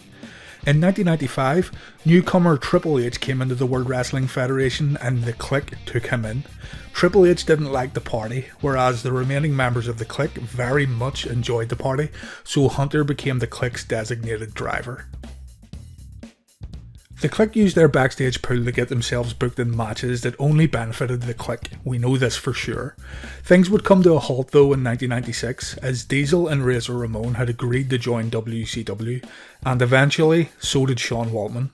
After the curtain call incident occurred where 4 out of the 5 Clique members broke kayfabe in Madison Square Garden by presenting a public goodbye ceremony, Triple H was made the job in the mid-card as a punishment. Shawn, the WWF Champion at the time, was completely immune from any such punishments. He was Vince McMahon's golden boy after all. Diesel and Razor debuted in WCW using their real names, Kevin Nash and Scott Hall, and they became the Outsiders. Eventually, they formed the New World Order and changed the landscape of WCW forever. Over on the WWF side, things were looking bleak. Shawn Michaels put a lot of pressure on himself as the WWF Champion, and the cracks began to show at the beginning of '97. Shawn no longer had his Clique friends surrounding him, and eventually he ended up forfeiting the title and he worked a lighter schedule, while Triple H, meanwhile, was doing all he could to rise back up the ranks. Hunter won the King of the Ring in 1997, which also kick-started a feud with tournament finalist Mankind, and it seemed like his punishment was now well and truly over. With all this going on, Kevin Nash and Scott Hall were making headlines on a weekly basis as the NWO became the hottest thing in professional wrestling. WCW was gearing up for Starrcade 97, their biggest ever pay-per-view in company history. When Shawn forfeited the title, it eventually ended up with The Undertaker.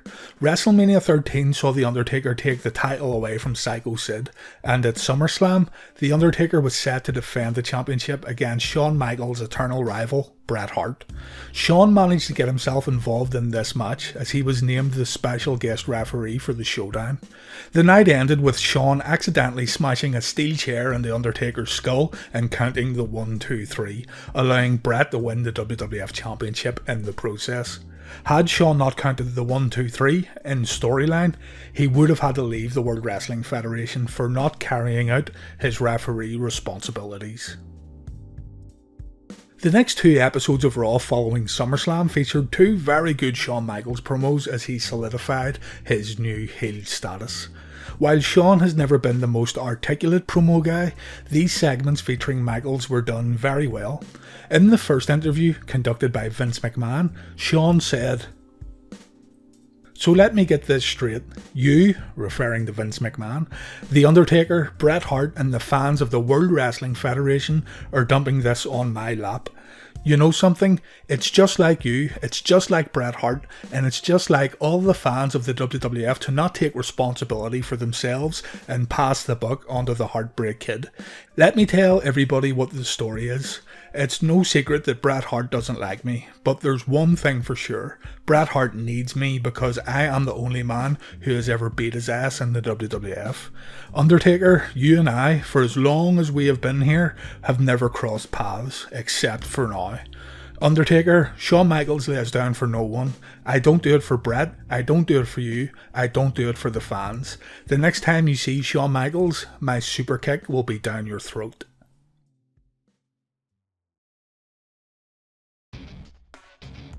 Shawn kicked off the following episode of Raw with another interview, this time conducted by Jim Ross.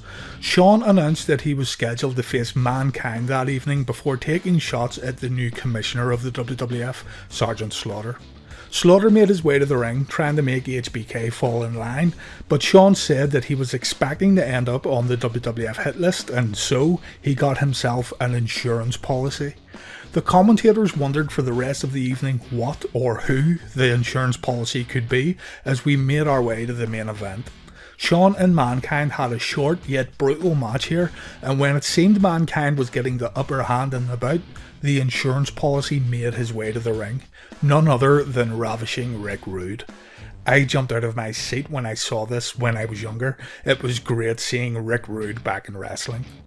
Along with Rick Rude coming to ringside, Triple H and Chyna also surrounded the ring. Rude ended up hitting Mankind with a steel chair and Shawn got the win. After the match, Undertaker made his way down to the ring as Raw went off the air. Had Shawn Michaels just aligned himself with Triple H on screen? Was this a new group in wrestling? We didn't know. We would have to wait until next week to find out. Rick Rude kicked off the next episode of Raw to elaborate on his new status in the WWF. Rude said he is an insurance salesman, and if people can afford the buck, then Rude can provide the bang. Rude said that he was paid a handsome sum of money to look after Shawn Michaels, and he will continue to provide a premium service to Shawn. It was later announced that The Undertaker would be teaming with Mankind to take on Triple H and Shawn Michaels in the main event of Raw, and Shawn said here that he was annoyed that he had to tag with Triple H as he doesn't wrestle tag matches, but this was all obviously a ruse. Shawn and Hunter did indeed team up here in the main event for the very first time to take on Mankind and The Undertaker. With Chyna and Rick Rude at ringside, it seemed the numbers were very much against Mankind and The Undertaker. The match ended with Rick Rude attempting to hit Taker with a chair, but Undertaker was able to chase him into the ring. Shawn then smashed a chair over Undertaker's head, twice, in the middle of the ring before running off with Chyna, Rude and Triple H. The faction was born right here on this night. That Sunday, the WWF presented In Your House Ground Zero, which featured Shawn vs The Undertaker in the main event. The match ended in a no contest due to interference. The next night on Raw, it was announced that Undertaker vs Shawn Michaels would happen once again, but this time it would be in the very first Hell in a Cell match. In the meantime, Shawn said he would challenge Davey Boy Smith for the European title in the UK, reigniting his feud with Bret Hart and the Hart Foundation in the process. Davey Boy Smith was crowned the first ever European champion after winning a tournament held in Germany. The tournament finals took place on February 26, 1997, but didn't air on American television until March 3rd on Monday Night Raw. The final match between Davey and Owen Hart is definitely worth your time. The overall broadcast quality leaves a lot to be desired, but once you get past the presentation, you're left with a good, pure wrestling match. Davey would proudly wear the European Championship for the months that followed. The belt was featured heavily in the summer house show loop, but quite a few European title matches also happened on TV. In a way, the European title initially just felt like Davey Boy's belt. In 1997, and during Davey's run in the Hart Foundation, the British Bulldog became synonymous with the European title. When Sky Television and the WWF agreed to broadcast a special UK exclusive pay-per-view in September of '97, it made sense for Davey Boy Smith to headline the show.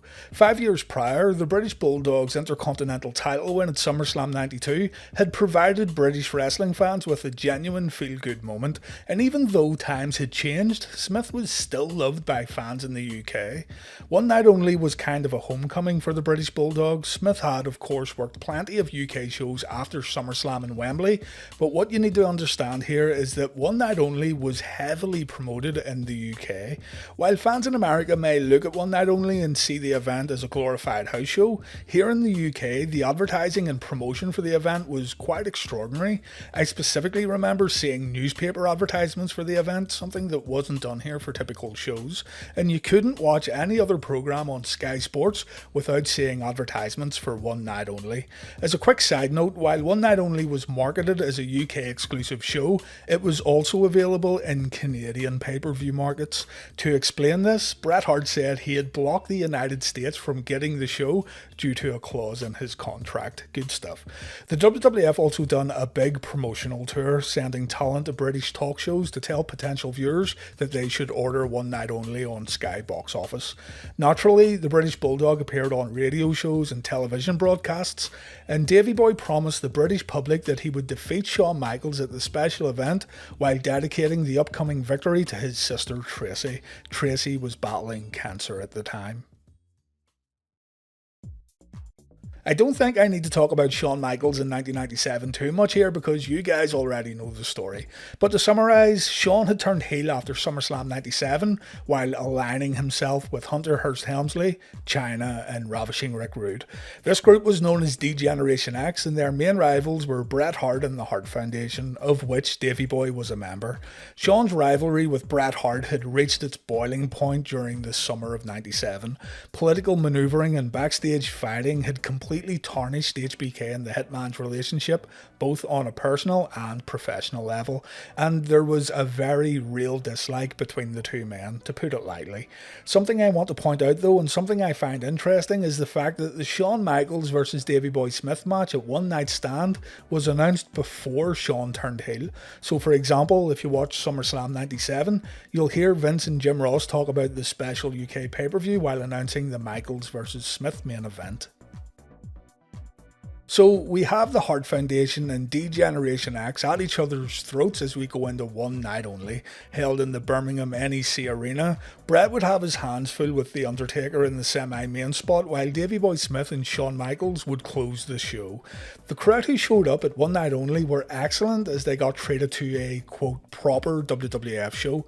One Night Only was very different when compared to other live events that the WWF brought to the UK during this time period. Many UK fans watched American pay-per-view events with envy, wanting to be part of these big shows but never getting the chance to do so. And again, American audiences may look at One Night Only and think that it's nothing special, but for fans in the United Kingdom, it was big. The heavy promotion, the TV advertising, newspapers, magazines, the UK was finally getting something like a WWF pay-per-view event after waiting for 5 years. So the audience that sold out the NEC were excited and ready for action. Fans were treated to appearances from Bret Hart, The Undertaker, Vader, Mick Foley and Hunter Hearst Helmsley, just to name a few, before the main event. And throughout the show, the UK fans were very vocal and they were very loud. They definitely had their favourite superstars and they let everyone know who they liked and who they didn't. The story of the British Bulldog versus Shawn Michaels was played out through the entire show. The event opened up with a video showing us a young Davey Boy Smith while Vince McMahon talked about the Bulldog coming home to defend the European Championship. Smith had a pre-taped interview that was also shown in the middle of the event where he once again dedicated his match to his sister Tracy, and Davey talked about how he dropped weight in order to keep up with the much faster Shawn Michaels. Shawn had a backstage promo spot just before the match where HBK said he would win the European Championship and he had become the very first Grand Slam winner in WWF history.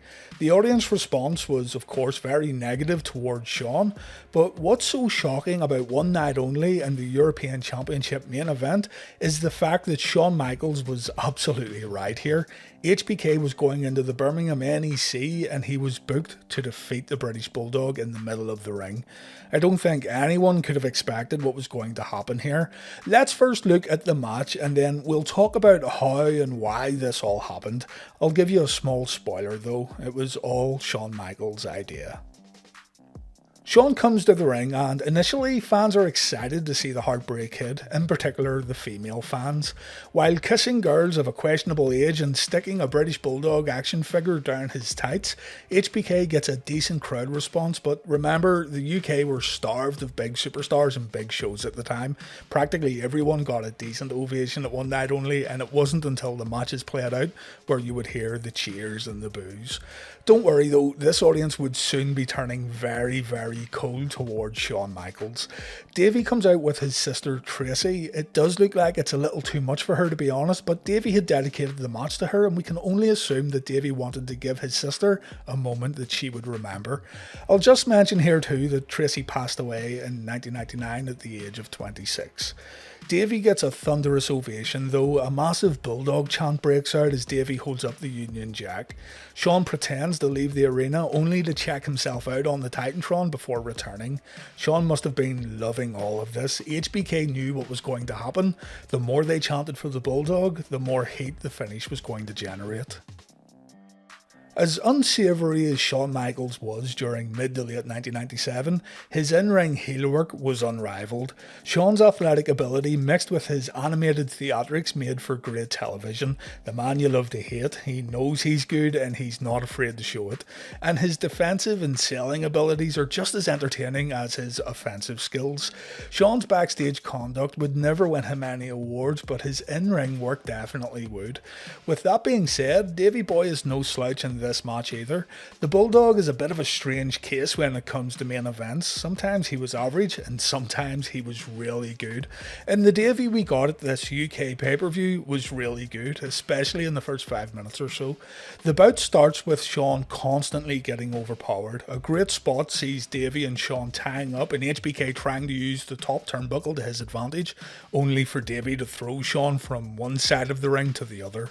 Shawn plays up and he pretends to leave the arena once again, but Davey unceremoniously dumps HBK back into the ring. The audience were getting what they wanted here as Davey lifts Shawn up above his head, teasing the crowd here by going from one side of the ring to the other. So far, so good. A back body drop sends Shawn over the top rope and this gets a great pop. Davey then slows the match down by bringing Shawn to the mat. Shawn fights his way out and he gets things warmed up by poking Davey in the eye, but the Bulldog answers with a big sit-down powerbomb. Not a typical British Bulldog move, but it looked pretty impressive.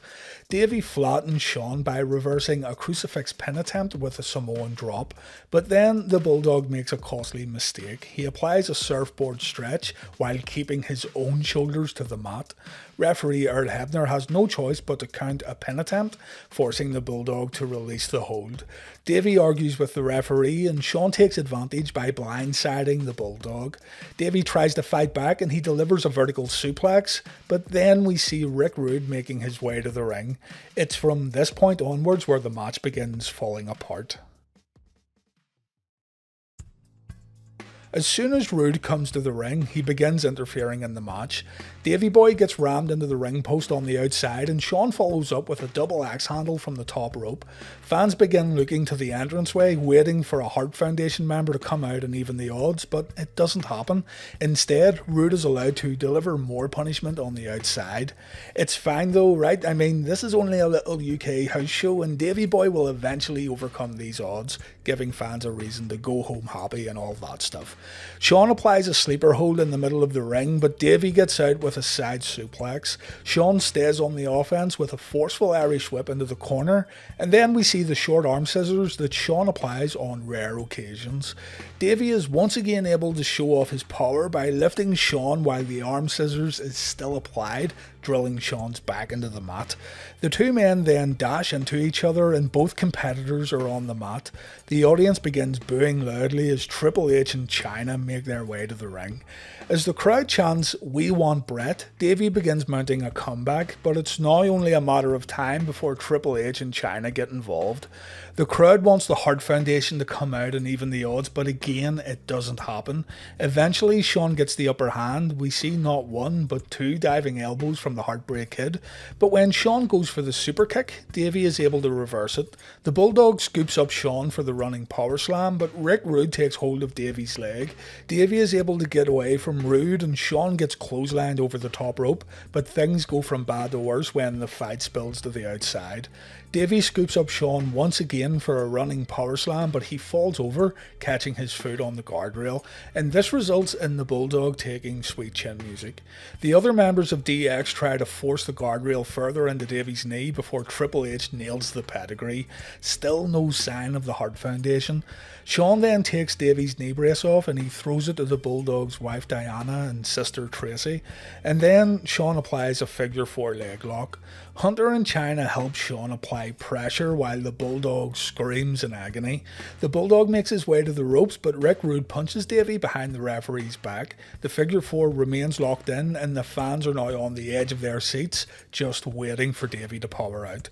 A loud Bulldog chant breaks out in the arena. Hunter and Chyna continue to assist HBK, and eventually the referee is forced to stop the match. That's right, Shawn Michaels just beat the British Bulldog in the middle of the ring in England, and the fans didn't know how to take it. Immediately after the bell rings, fans start throwing garbage into the ring. Shawn grabs a microphone and he says, "Alright, all you limeys, I want you to take a look at your champion and then take a look at the new Grand Slam winner. Hart family, this is for you. And Diana Smith, my sweetheart, this one is especially for you, baby." Triple H tells Davey Boy to scream for his country as Shawn applies the figure 4 once again. Diana gets in the ring and she tries to stop Shawn by using Davey's knee brace, but Chyna grabs Diana. Finally, after all this time, Owen and Bret show up, but D-Generation X quickly get out of the ring. The fans are now livid as Shawn celebrates his victory. The Heartbreak Kid rubs it in everyone's face with an over-the-top celebration that gets him even more heat. It really wasn't the outcome that people expected, especially for a UK show like this. Davey Boy Smith and the rest of the Hearts had been completely humiliated in the middle of the ring, while Shawn laughed and danced all the way back to the United States. If Shawn wanted to get the audience fired up, well, he done a stellar job at one night only. The atmosphere after the final bell is extremely tense, and if Shawn hung around for much longer, well, who knows what could have happened. The show goes off the air with a defeated British Bulldog trying to pull himself back to his feet. So what happened here? Practically everyone in the NEC arena would have bet money that Davey would win the match. It was pretty much a given that if the WWF were coming back to the UK to put on a big show, then it's natural that the audience would get sent home happy, but this didn't happen. Well, as mentioned earlier, it was Shawn's idea to flip the finish. Davey was booked to win the match, but on the day of the pay-per-view, Shawn approached Vince McMahon and the creative team, and he requested that the finish got changed. This is what Shawn wrote in his book. Before we could get to my rematch with Undertaker at Bad Blood in October, we had to get through a special pay-per-view that was being held in Birmingham, England on September 20th. Davey Boy Smith was the European champion and he was from Birmingham. That isn't correct, by the way, but anyway. I told the creative team, if you want to get me some heat, have me screw him for the title in his hometown. They loved the idea. Davey was so over in England and he never lost there. Screwing him out of the title in front of his hometown fans was a good business decision because I would generate a ton of heat. Davey never once expressed to us that he was upset with our plans, but he wasn't the kind of guy who would just say anything to your face. He would do it in the back. He wasn't mean. That's just the way he was brought up in the business. You bury guys behind their back. It's my understanding that Bret really got him wound up about losing in his hometown. For Bret, the most important thing was not about what was right for business, but about looking like the good guy in the eyes of the wrestling industry. Bret Hart wrote about the match in his book too. The Hitman said, Before the show, I talked with a little boy who'd been burned in a fire. His ears were gone. Then I found time to say hello to Davey's family. Davey had made the huge mistake of promising in interviews with the British tabloids that he'd win his title match for his sister Tracy, who was dying of cancer. He'd been told he was going over, but on the day of the show, Vince and Shawn changed the outcome. Davey was devastated. Shawn had openly bragged about how he was not doing jobs for anyone, but nobody wanted to believe he had such nerve. This went against the code of all wrestlers. Usually Vince or Pat would give me my finishes, but now Shawn, Hunter and Briscoe were there to oversee. Something was going very wrong. Chyna grabbed Diana from behind as Owen and I finally charged down the ramp, with everyone wondering where the hell we'd been all this time. As I pretended to help the wounded Davey boy back to the dressing room, we passed the burned little boy and Davey's sister Tracy, who was terribly upset and crying. I thought, in wrestling, never make a promise you can't deliver. I saw the light die in Davey's eyes that day, darkness seeping into a heart that was giving out. To give you a little more insight on how this all affected Davey Boy, here's another quote from Brett's book. Brett's talking about a house show here, I believe, where he was booked into a match with The Undertaker. That night, during my match with Taker, I did my usual job of taking a severe beating. So severe, in fact, that an overwrought, mentally challenged kid hit the ring to protect me. When I came back through the curtain, still wearing my belt, he broke away from the police, in tears, to hug me and tell me that he loved me. For some reason, this scene was too hard for Davey to bear, and he told Lanza he was going home. For how long, no one knew. This got me curious, and I decided to look up Davey Boy's work schedule after one night only, and right enough, Davey disappeared from WWF TV following a house show in Toledo, Ohio for around 2 weeks. I went back to Brett's book, and yes, Brett confirms the date and location. I might get some negative feedback on this, but honestly, I think Shawn winning the match was the right thing to do. Now, I don't agree about changing the match outcome on the day of the show. Davey ended up looking really bad after telling anyone who would listen that he was going to win. And of course, because Davey thought he was going over, he dedicated the match to his sick sister. It's pretty much guaranteed that if Davey knew he was going to lose, then he wouldn't have dedicated the match. The way Shawn went about getting the finish changed is just plain wrong, and someone politicking to get what they want is always a crappy thing to do. No one is defending Shawn Michaels here. But consider this, if Davey won the match at one night only, then no one would remember it. It would have been another run-of-the-mill international show with a predictable outcome. The reaction that Shawn got after the match may have been extremely hostile, but it was also extremely different, and that's what wrestling shows need to be, or else we end up where we are today. You also need to think of Davey Boy's position within the World Wrestling Federation at the time. The WWF is an American product, its main customer base is in America, and the show's going to continue in the United States long after this one night only show. Davey may have been a hero in the UK for one night, but back in the States he was straight into the mid-card once again. With Shawn's rivalry with the Hart Foundation, HBK could go back to the States and brag about taking the European title away in the Bulldogs' backyard, and the amount of hate Shawn gathered would have been way more effective than Davey returning to the States, still the European champion. Again, I have to stress, the way the WWF and Shawn Michaels went about things was truly awful, and it was very underhanded to say the least. But I do think Shawn winning at one night only had more upside than Davey going over. One Night Only is now remembered as the show where HBK won the European title while pissing off an entire country. It helped to make One Night Only a show that fans wanted to see years later, and it helped One Night Only stand out in a year that was filled with good pay-per-views. It was even immortalised in a WWF 2K game. That's something that doesn't happen for UK shows, and I think it's safe to say that this wouldn't have happened if Davey Boy won the match in a predictable manner. The match outcome also didn't affect the WWF's positioning with Sky TV. It was actually a success that led to even more UK exclusive pay-per-views, including Capital Carnage, Rebellion and the Insurrection shows. It's been reported that the idea here was for the Bulldog to return to England the following year and win the European title back, but due to the Montreal incident, that of course didn't happen. Instead, there was practically nothing set up for Davey Boy when he did return to the United States. He became disheartened with wrestling, and as Brett says, and as we proved with the dates, Davey Boy went back home for a while to get his head straight. One Night Only was probably Davey's most prolific match of 1997, and it's kind of a shame that he left the company with such a bad taste in his mouth. Davey would return to the WWF after Montreal and after his second WCW stint, but we'll look at that another time. The Undertaker's rivalry with Shawn Michaels began at SummerSlam 1997. Bret Hart was challenging The Undertaker for the WWF Championship, and Shawn Michaels got himself booked as the special guest referee. Shawn hadn't been involved in the WWF title picture since losing his smile back in February of 97, but he did have a short tag team title run with Stone Cold Steve Austin. HBK was in the middle of reigniting his feud with the Hitman Bret Hart, so Bret was obviously concerned about how Shawn would referee this match at SummerSlam. WWF higher-ups, in storyline of course, said that Shawn had to call the SummerSlam main event right down the middle. If HBK favoured The Undertaker during the match and if he refused to count a pinfall, then Shawn would get fired from the WWF.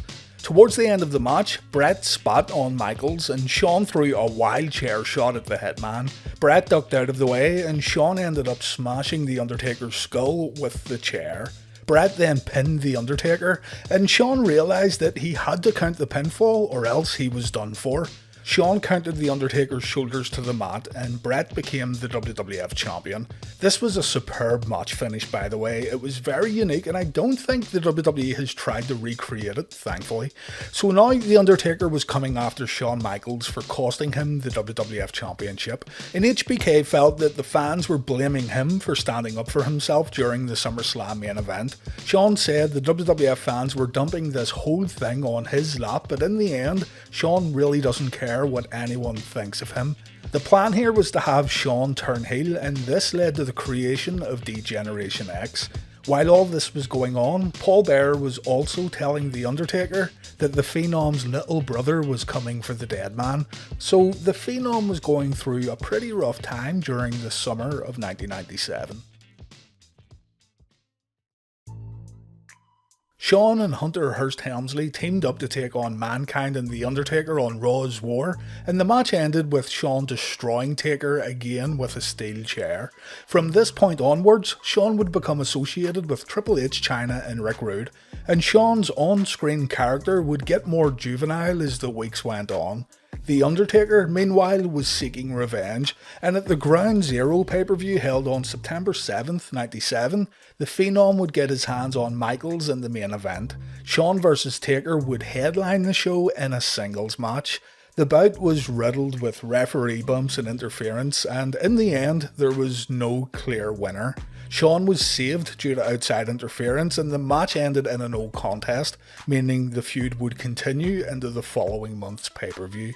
The natural assumption then is that some sort of stipulation or match type would get incorporated to stop outside interference, but the WWF went one step beyond.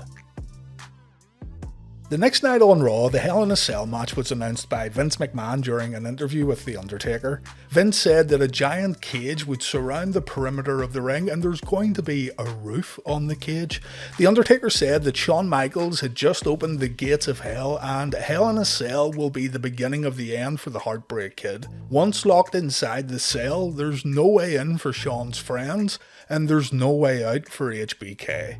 Shawn interrupted the promo from the Titantron. HBK said he's a survivor and at Hell in a Cell, he will survive once again. What's notable here is that nothing else was really explained. The Hell in a Cell announcement came out of nowhere. The following week, The Undertaker interrupted a Shawn Michaels promo, and the Phenom was talking behind chicken wire, and we assumed this would be used for the Bad Blood cage match. This type of cage was more associated with the NWA and WCW, whereas the WWF were known for the big blue cage, so this was going to be something different for sure. As Shawn continued to take the low road in the weeks that followed, We would see footage of the Hell in a Cell being constructed. Jim Ross said that this will be the most dangerous cage in the history of the wrestling business, while Vince McMahon put over the fact that Shawn won't have any help at Bad Blood. This thing was being built so there would be no outside interference. Michaels was the European champion by the time Bad Blood came around on October 5th, 1997, but the European title would not get defended inside Hell in a Cell. Instead, the winner of this match would face the WWF champion at the 1997 Survivor Series. Shawn cuts a promo before the bout, and HBK says his God-given talent will be enough to make it through the Hell in a Cell. HBK being as arrogant as ever here. Before the cell gets lowered, Commissioner Slaughter and Earl Hebner check under the ring to ensure there's nobody under there. This is going to be one-on-one and Shawn will have no help once the bell rings. HBK comes out first and he looks extremely confident. The cell begins to lower while Shawn and DX are in the ring, and when The Undertaker's music begins to play, the other members of D-Generation X get out of the ring to leave Shawn all on his own. The Undertaker makes his way to the ring, and as soon as The Undertaker makes the lights come on in the arena, Shawn wants out. His demeanour has completely changed. He rushes to the door to try to get out, but it's no use. He's stuck inside hell with The Undertaker. The Undertaker takes his time stalking Shawn around the ring. The Phenom looks like he's going to savour this and he's going to enjoy ripping Shawn to pieces. HBK gets in the ring and he comes off the ropes only to get met with a big boot from The Undertaker. Jim Ross immediately says that this isn't going to be pretty as Shawn hits the mat hard. The Undertaker hits Shawn's head off the turnbuckle pads as Michaels still tries to get out of the ring. It isn't until Taker goes for an early chokeslam when Shawn realises he has no other alternative. He has to fight back. HBK thinks he's doing a pretty good job until Taker launches Shawn into the corner. Shawn takes the Ric Flair bump and Taker hits a big clothesline. The audience are kinda unsure what to make of it so far, but as Shawn and Taker begin turning up the heat, the crowd in St. Louis ends up going completely nuts. The Undertaker's movements are deliberately slow as Shawn continues to take punishment. The dead man wants to take his time here and he wants to savour it. Taker hits old school and he begins choking Shawn with his boot. Body slams and leg drops follow from the dead man, and Shawn's feet even hit the ceiling when he takes a back body drop. The Undertaker then tosses Shawn out of the ring with force, and now the cell is going to come into play in a much more physical manner. The Undertaker chokes Shawn while HBK's back is against the cage. Shawn breaks free for a brief moment and he again tries to get away. This time he tries to climb the cell, but there's nowhere to go. Shawn gets thrown into the cell and he bounces into a right hand from the dead man, not once, but twice.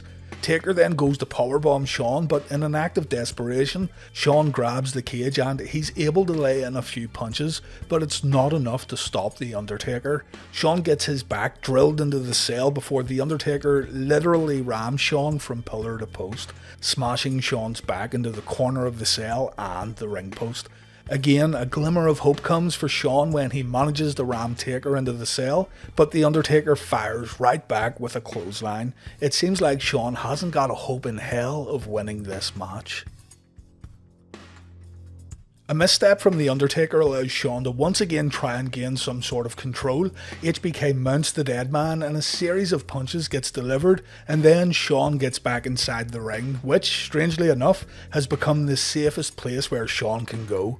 After bumping Taker off the ring apron, Shawn decides to try his luck with a suicide dive, and it connects. Realising his athleticism could maybe serve him well here because fist fighting with The Undertaker has got him nowhere, Shawn climbs up the cell and he delivers an elbow drop, and he follows up with a diving clothesline from the ring apron.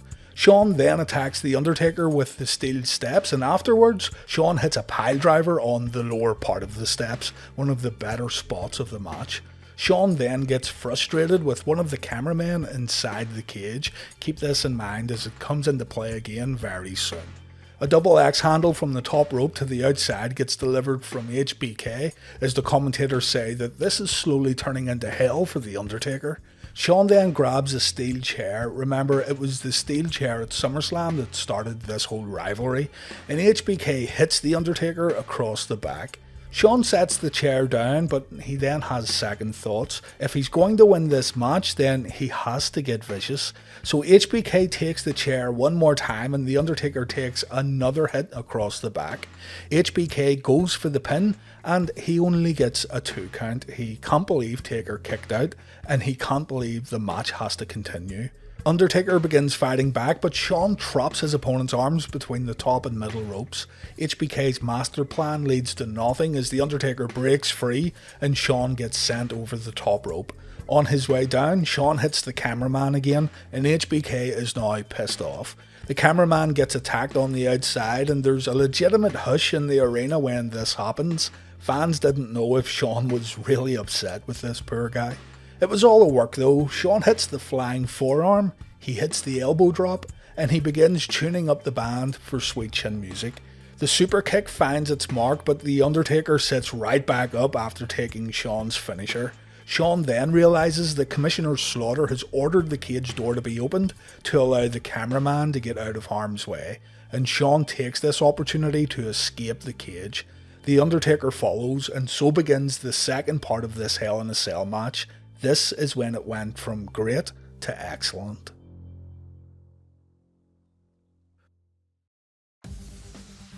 Shawn tries to fight The Undertaker off on the outside of the cell, but it's no use. The Undertaker is able to catapult Shawn into the cage face first, and if you look closely, you'll see Shawn blading here. Michaels actually blades right up until his face hits the cage, and Shawn gets instant colour following the move. Taker then rams Shawn into the cage 2 more times before Shawn hits a low blow. Wanting some kind of escape, Shawn begins climbing the cage and you think Taker is about to pull Shawn down, but no, Shawn climbs onto the roof of the Hell in a Cell and The Undertaker follows him. The crowd goes nuts at this sight. It was something the WWF had never done before and it really felt like there was a high element of danger to all of this. Shawn tries to hit a piledriver, but The Undertaker reverses with a backdrop as blood falls onto the camera inside the ring. Shawn tries to roll away, but The Undertaker gives chase, and then the dead man hits a press slam on top of the cell, and for a moment you really thought Shawn was going through the cage. Remember, we obviously hadn't seen the Mankind vs Taker match, no one knew how safe it was up there, and when the support beam started bending and the chicken wire was getting stretched out, you legitimately thought that it was going to give way at any minute. The Undertaker punches Shawn and HBK goes to the edge of the cell. He tries to get down, but The Undertaker stops him halfway. Taker then stomps on Shawn's hands, and Shawn goes crashing through the Spanish announce table set up at ringside. Again, this is downplayed a little due to the Mankind Cell match, but seeing it live was incredible. And who can forget Jerry Lawler screaming the word incoming as Shawn crashed through the table? The Undertaker looks on as Shawn lays in a pool of his own blood, but there's absolutely no letting up here. The Undertaker throws Shawn on top of the French announce table before slamming him to the ground. The match isn't over yet. The Undertaker brings Shawn back into the cell and the door gets locked again. The decimation of Shawn Michaels continues at Bad Blood.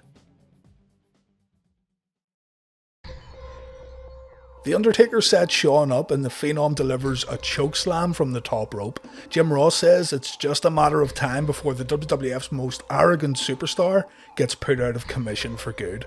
Blood drips from Shawn's head and onto the ring mat as the Undertaker grabs a steel chair. The dead man maybe wanted to give Shawn a little poetic justice. Shawn takes a vicious chair shot and the Undertaker signals for the tombstone. As the dead man approaches his victim, the lights in the arena go out, and we hear a haunting church organ. The entranceway gets soaked in red lights as Paul Bearer walks out with Kane, the Undertaker's little brother. Kane's debut had been teased for months and all signs pointed to the debut happening at Bad Blood, but when I watched this live, I was so engrossed in the Hell in a Cell match that I completely forgot all about Kane.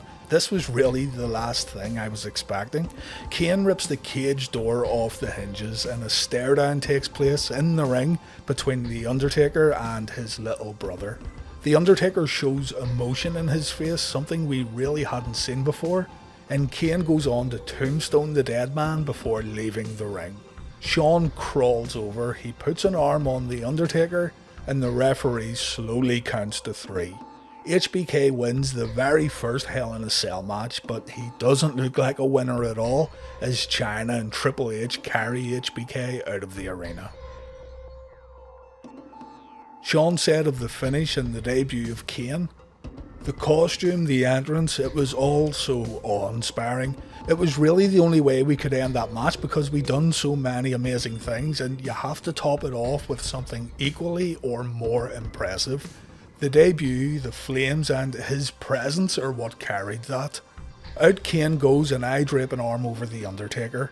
You could hear the gasp in the building. When it goes like that and you know you've hit it out of the park, it's a grand slam home run when they are like, oh my god, he's going to win.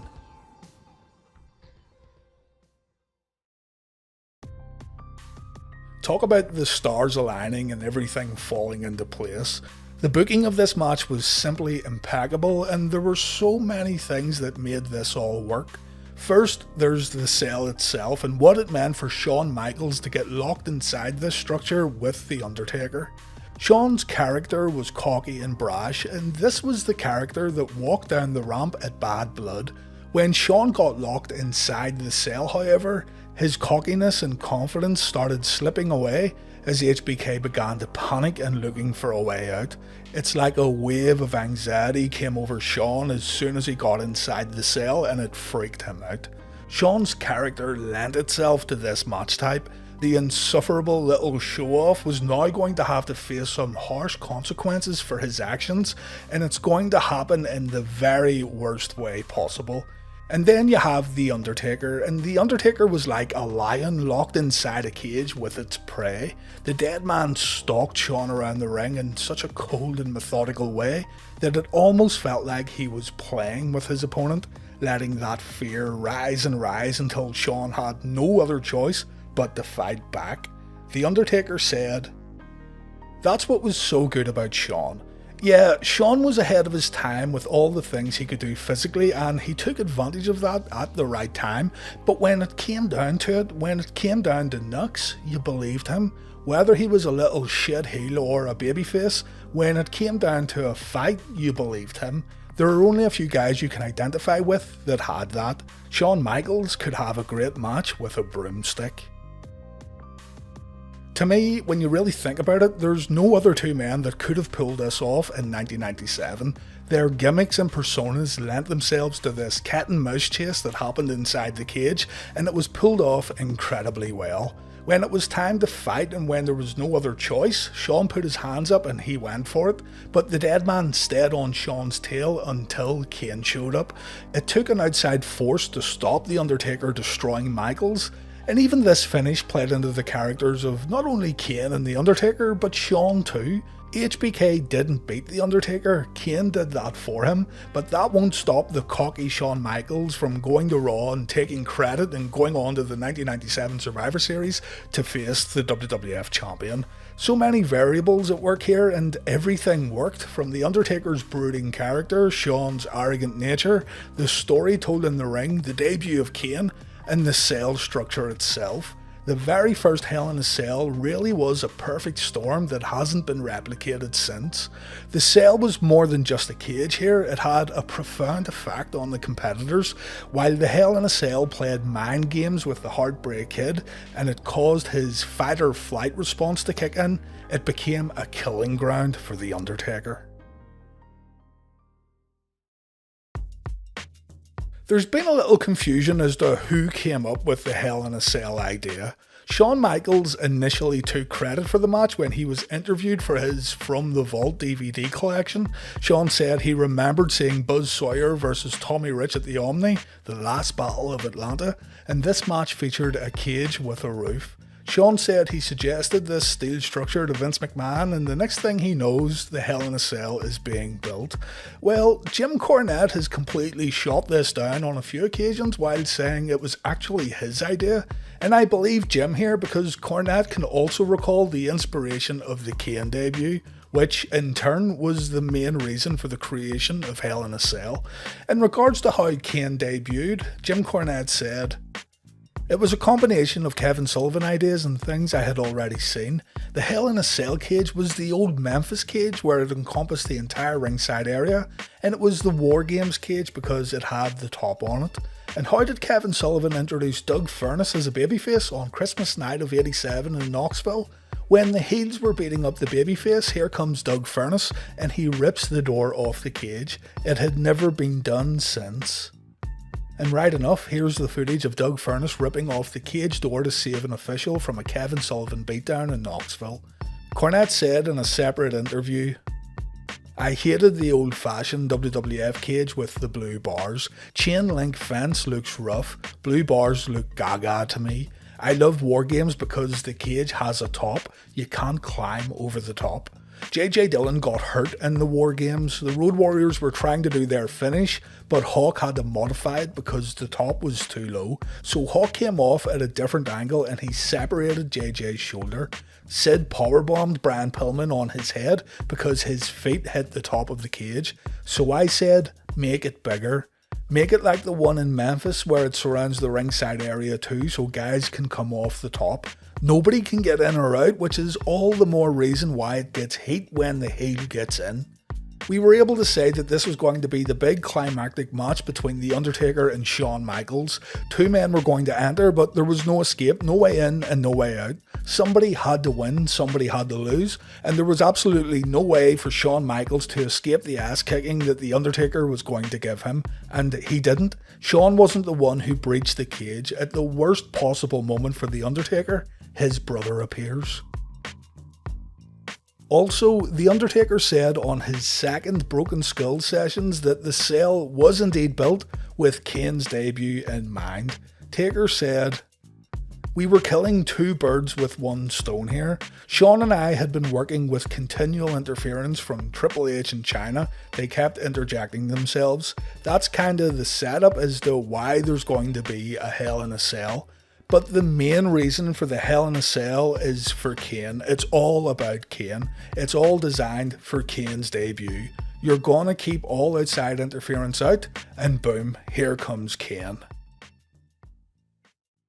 Shawn would go on to defeat both Davey Boy Smith and The Undertaker in the weeks that followed, and he was rewarded with a WWF Championship match against Bret Hart at Survivor Series 97.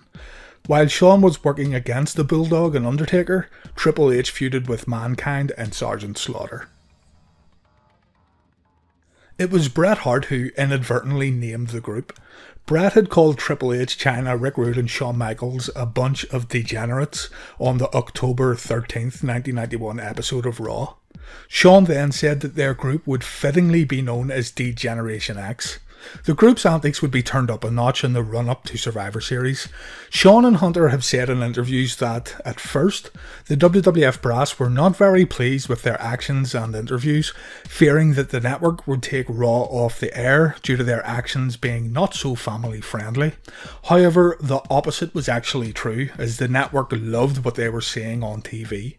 Vince McMahon caved and allowed D-Generation X to run rampant on the mic, understanding here that times were changing, and if the WWF were to compete with WCW, who were destroying Raw in the weekly TV ratings, then updating the content of his weekly TV shows would be a wise move.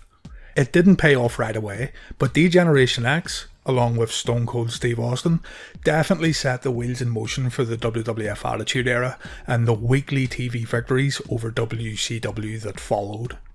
Shawn and Hunter, real-life friends from back in the clique, played the roles of immature and spoiled brats who knew just how good they were in the ring. In reality, Shawn and Hunter were not too far removed from the outsiders in WCW. If Triple H and HBK went to the NWO, they would have fit in perfectly.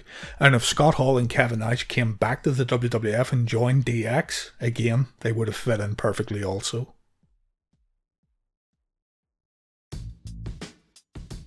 explaining the events of Survivor Series 1997 on YouTube as the equivalent of not only flogging a dead horse, but flogging the dead horse, burying it, digging it up, flogging it again, and burying it again, only to repeat the process twice.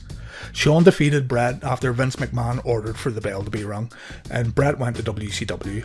Before the match, we learned that the next pay-per-view would be named In Your House D-Generation X, and during the commercial for this next pay-per-view, we heard the famous DX theme music for the very first time. And the next night on Raw, Shawn, Hunter, Chyna and Rick Rude made their way to the ring with the DX music playing, and so the group now had its full identity. The following week, Rick Rude made his final appearance on Raw, leaving the WWF and DX to join WCW and the NWO. Rick Rude appeared on both Raw and Nitro on the same night here, as Raw was pre-taped and Nitro was live. So let's start the day after Survivor Series 97, which will also give us a chance to talk about other key moments that were only glossed over at the end of the previous DX video. Raw after Survivor Series opened up with DX making their way to the ring, with the now famous DX music playing for the very first time as Shawn, Hunter, Chyna and Rick Rude walked into the arena in Ottawa. Naturally, DX got a harsh welcome from the fans in attendance. Shawn talked about how he just ran Bret Hart out of the WWF, and now his friends in WCW, referring to Kevin Nash and Scott Hall, are going to make life difficult for the Hitman down in World Championship Wrestling. Shawn also took shots at what he called the dinosaurs of WCW when he said, "I ran Bret Hart down south with the rest of those dinosaurs. You see, the Heartbreak Kid is the only man in this business that will ever be on top, that will ever be number one, that will ever be the icon. It's this simple. Not Bret Hart, not Hulk Hogan, not Randy Savage. None have the will to be the best. I have something that the rest of you will never have, and that is God-given, natural, pure talent." Ken Shamrock interrupted Shawn's promo, calling the group a disgrace as he challenged Shawn Michaels to a match. Shawn tried to get out of this showdown, but Sergeant Slaughter made his way to the ring and announced that Shawn would defend his newly won WWF title against Ken Shamrock at the next In Your House pay-per-view. Slaughter also announced that the main event of Raw that night would see Ken Shamrock taking on Triple H. The match, of course, ended due to DX interference. The next night on Raw, Sergeant Slaughter announced that he himself will battle Triple H, also at the next In Your House pay-per-view, appropriately named D-Generation X. This episode of Raw also featured the classic Bret Screwed Bret Vince McMahon promo, and also this was Rick Rude's final appearance in the World Wrestling Federation. The November 24th Raw kicked off with Rick Rude's theme music playing in the arena. Handsome Harvey Whippleman came out. Acting here as Rick Rude, he introduced DX as they made their way to the ring for a promo. Shawn looked at Harvey Whippleman and said, "Well, Lord knows, that was a tough spot to fill," before shoving him to the ground, taking shots at Rick Rude here just 1 week after he had left. Shawn said that since the Montreal match, he has been having trouble sleeping, and the events have played over in his mind so much that he needs to get some closure. Shawn announced that Bret Hart is in the arena and DX would call him out later in the show. When it was time for the segment and Shawn was in the ring, out walked a mini Bret Hart. DX laughed as they reenacted the events of Survivor Series in the middle of the ring. The jabs would keep coming the next week on Raw as Triple H made quick work of Jim Neidhart in the main event before spray painting WCW on his back. On to December's In Your House pay-per-view then, D-Generation X. Jim Ross opens up the show saying that the event is sold out with hundreds being turned away at the door, which is simply not true. There are plenty of empty seats during this show, with a number of around 6,300 in attendance. In Your House DX isn't one of my favourite pay-per-views of 1997. I think the novelty of DX's own pay-per-view is what makes it memorable, and not necessarily the matches that took place. Triple H defeated Sergeant Slaughter in their boot camp match, which was just a no DQ match really, and Shamrock vs Michaels ended in a disqualification when Triple H and Chyna interfered. After the match, Owen Hart made his return to the WWF, beating down Shawn Michaels and setting up the next feud here for D-Generation X. It's a shame that the WWF didn't go the full distance with Owen versus Shawn. There was a natural rivalry here, the storyline wrote itself, but Owen was never given a lengthy feud with Shawn. Instead, Shawn and Owen had a title match on Raw that also ended in a DQ, and Owen moved into a feud with Triple H. Before this happened though, Sergeant Slaughter tried to be smart by booking Shawn Michaels versus Triple H on the December 22nd episode of Raw, hoping this would cause tensions within the group. In a match for Shawn's European title, HBK lay down for Hunter, letting Triple H become the new European champion while sticking it to Commissioner Slaughter in the process. Something you should take note of here though is Jim Cornette's excellent commentary work here. He was so good that it needs brought up. When the pinfall happened, listen to what Cornette said here on the headset. It was a ruse, a ploy, a plot, a plan, a charade, a conspiracy, a sham. We've been conned, hoodwinked, bamboozled, flim-flammed, and the wool pulled over our eyes even. Slaughter apparently... So good. On to 1998 then, and the next big pay-per-view was the Royal Rumble. Triple H around this time was feuding with Owen Hart, but Triple H was injured, while Shawn reignited his feud with The Undertaker, who also had his hands full at the time with Kane. Undertaker vs HBK was booked for the 1998 Royal Rumble, a casket match, and in the lead up, DX would tease that Kane had joined the faction, but this was a lie, intended to provoke The Undertaker. The Royal Rumble in 1998 was an important event in the history of DX. During Shawn's casket match with The Undertaker, HBK's back clipped the edge of the casket as he took a back body drop from the ring onto the floor. Shawn said he didn't notice any significant damage at first, but the next morning he couldn't get out of bed. Shawn was injured badly, but he was still the WWF champion after the Royal Rumble. Stone Cold Steve Austin had won the Rumble match, and Austin vs Michaels had been penciled in for WrestleMania XIV. Knowing he had to get to WrestleMania, the decision was made for Shawn Michaels to not work another match until his encounter with Austin. Shawn was originally scheduled to be in the tag main event at No Way Out of Texas in February, but Savio Vega took his place. Triple H was also injured around this time and he wouldn't be ring ready until February of 1998. However, he did indeed make it to No Way Out of Texas. Mike Tyson was brought into the World Wrestling Federation to act as the special enforcer for the WrestleMania XIV title match, and along the way, Tyson joined DX. At WrestleMania XIV, Shawn Michaels dropped the title to Steve Austin in a decent match. By no means was it a WrestleMania classic, but given the pain that Shawn Michaels was in during this encounter, it's more than passable. In the end, Mike Tyson turned on DX and counted the 1, 2, 3, albeit his count was super fast. It's been reported that everyone was on eggshells around HBK during this time, worried that he might just give up and forfeit the title before getting to WrestleMania. And it's also been reported that The Undertaker was standing at the curtain during WrestleMania XIV to ensure Shawn did indeed drop the title to Austin. This is one of these stories that's been reported for years, and Shawn Michaels said himself recently that there was absolutely no truth to this story. I'll put a link in the video description for you to check out, courtesy of the Inside the Ropes YouTube channel. In this video, Shawn said that he didn't even see The Undertaker that day.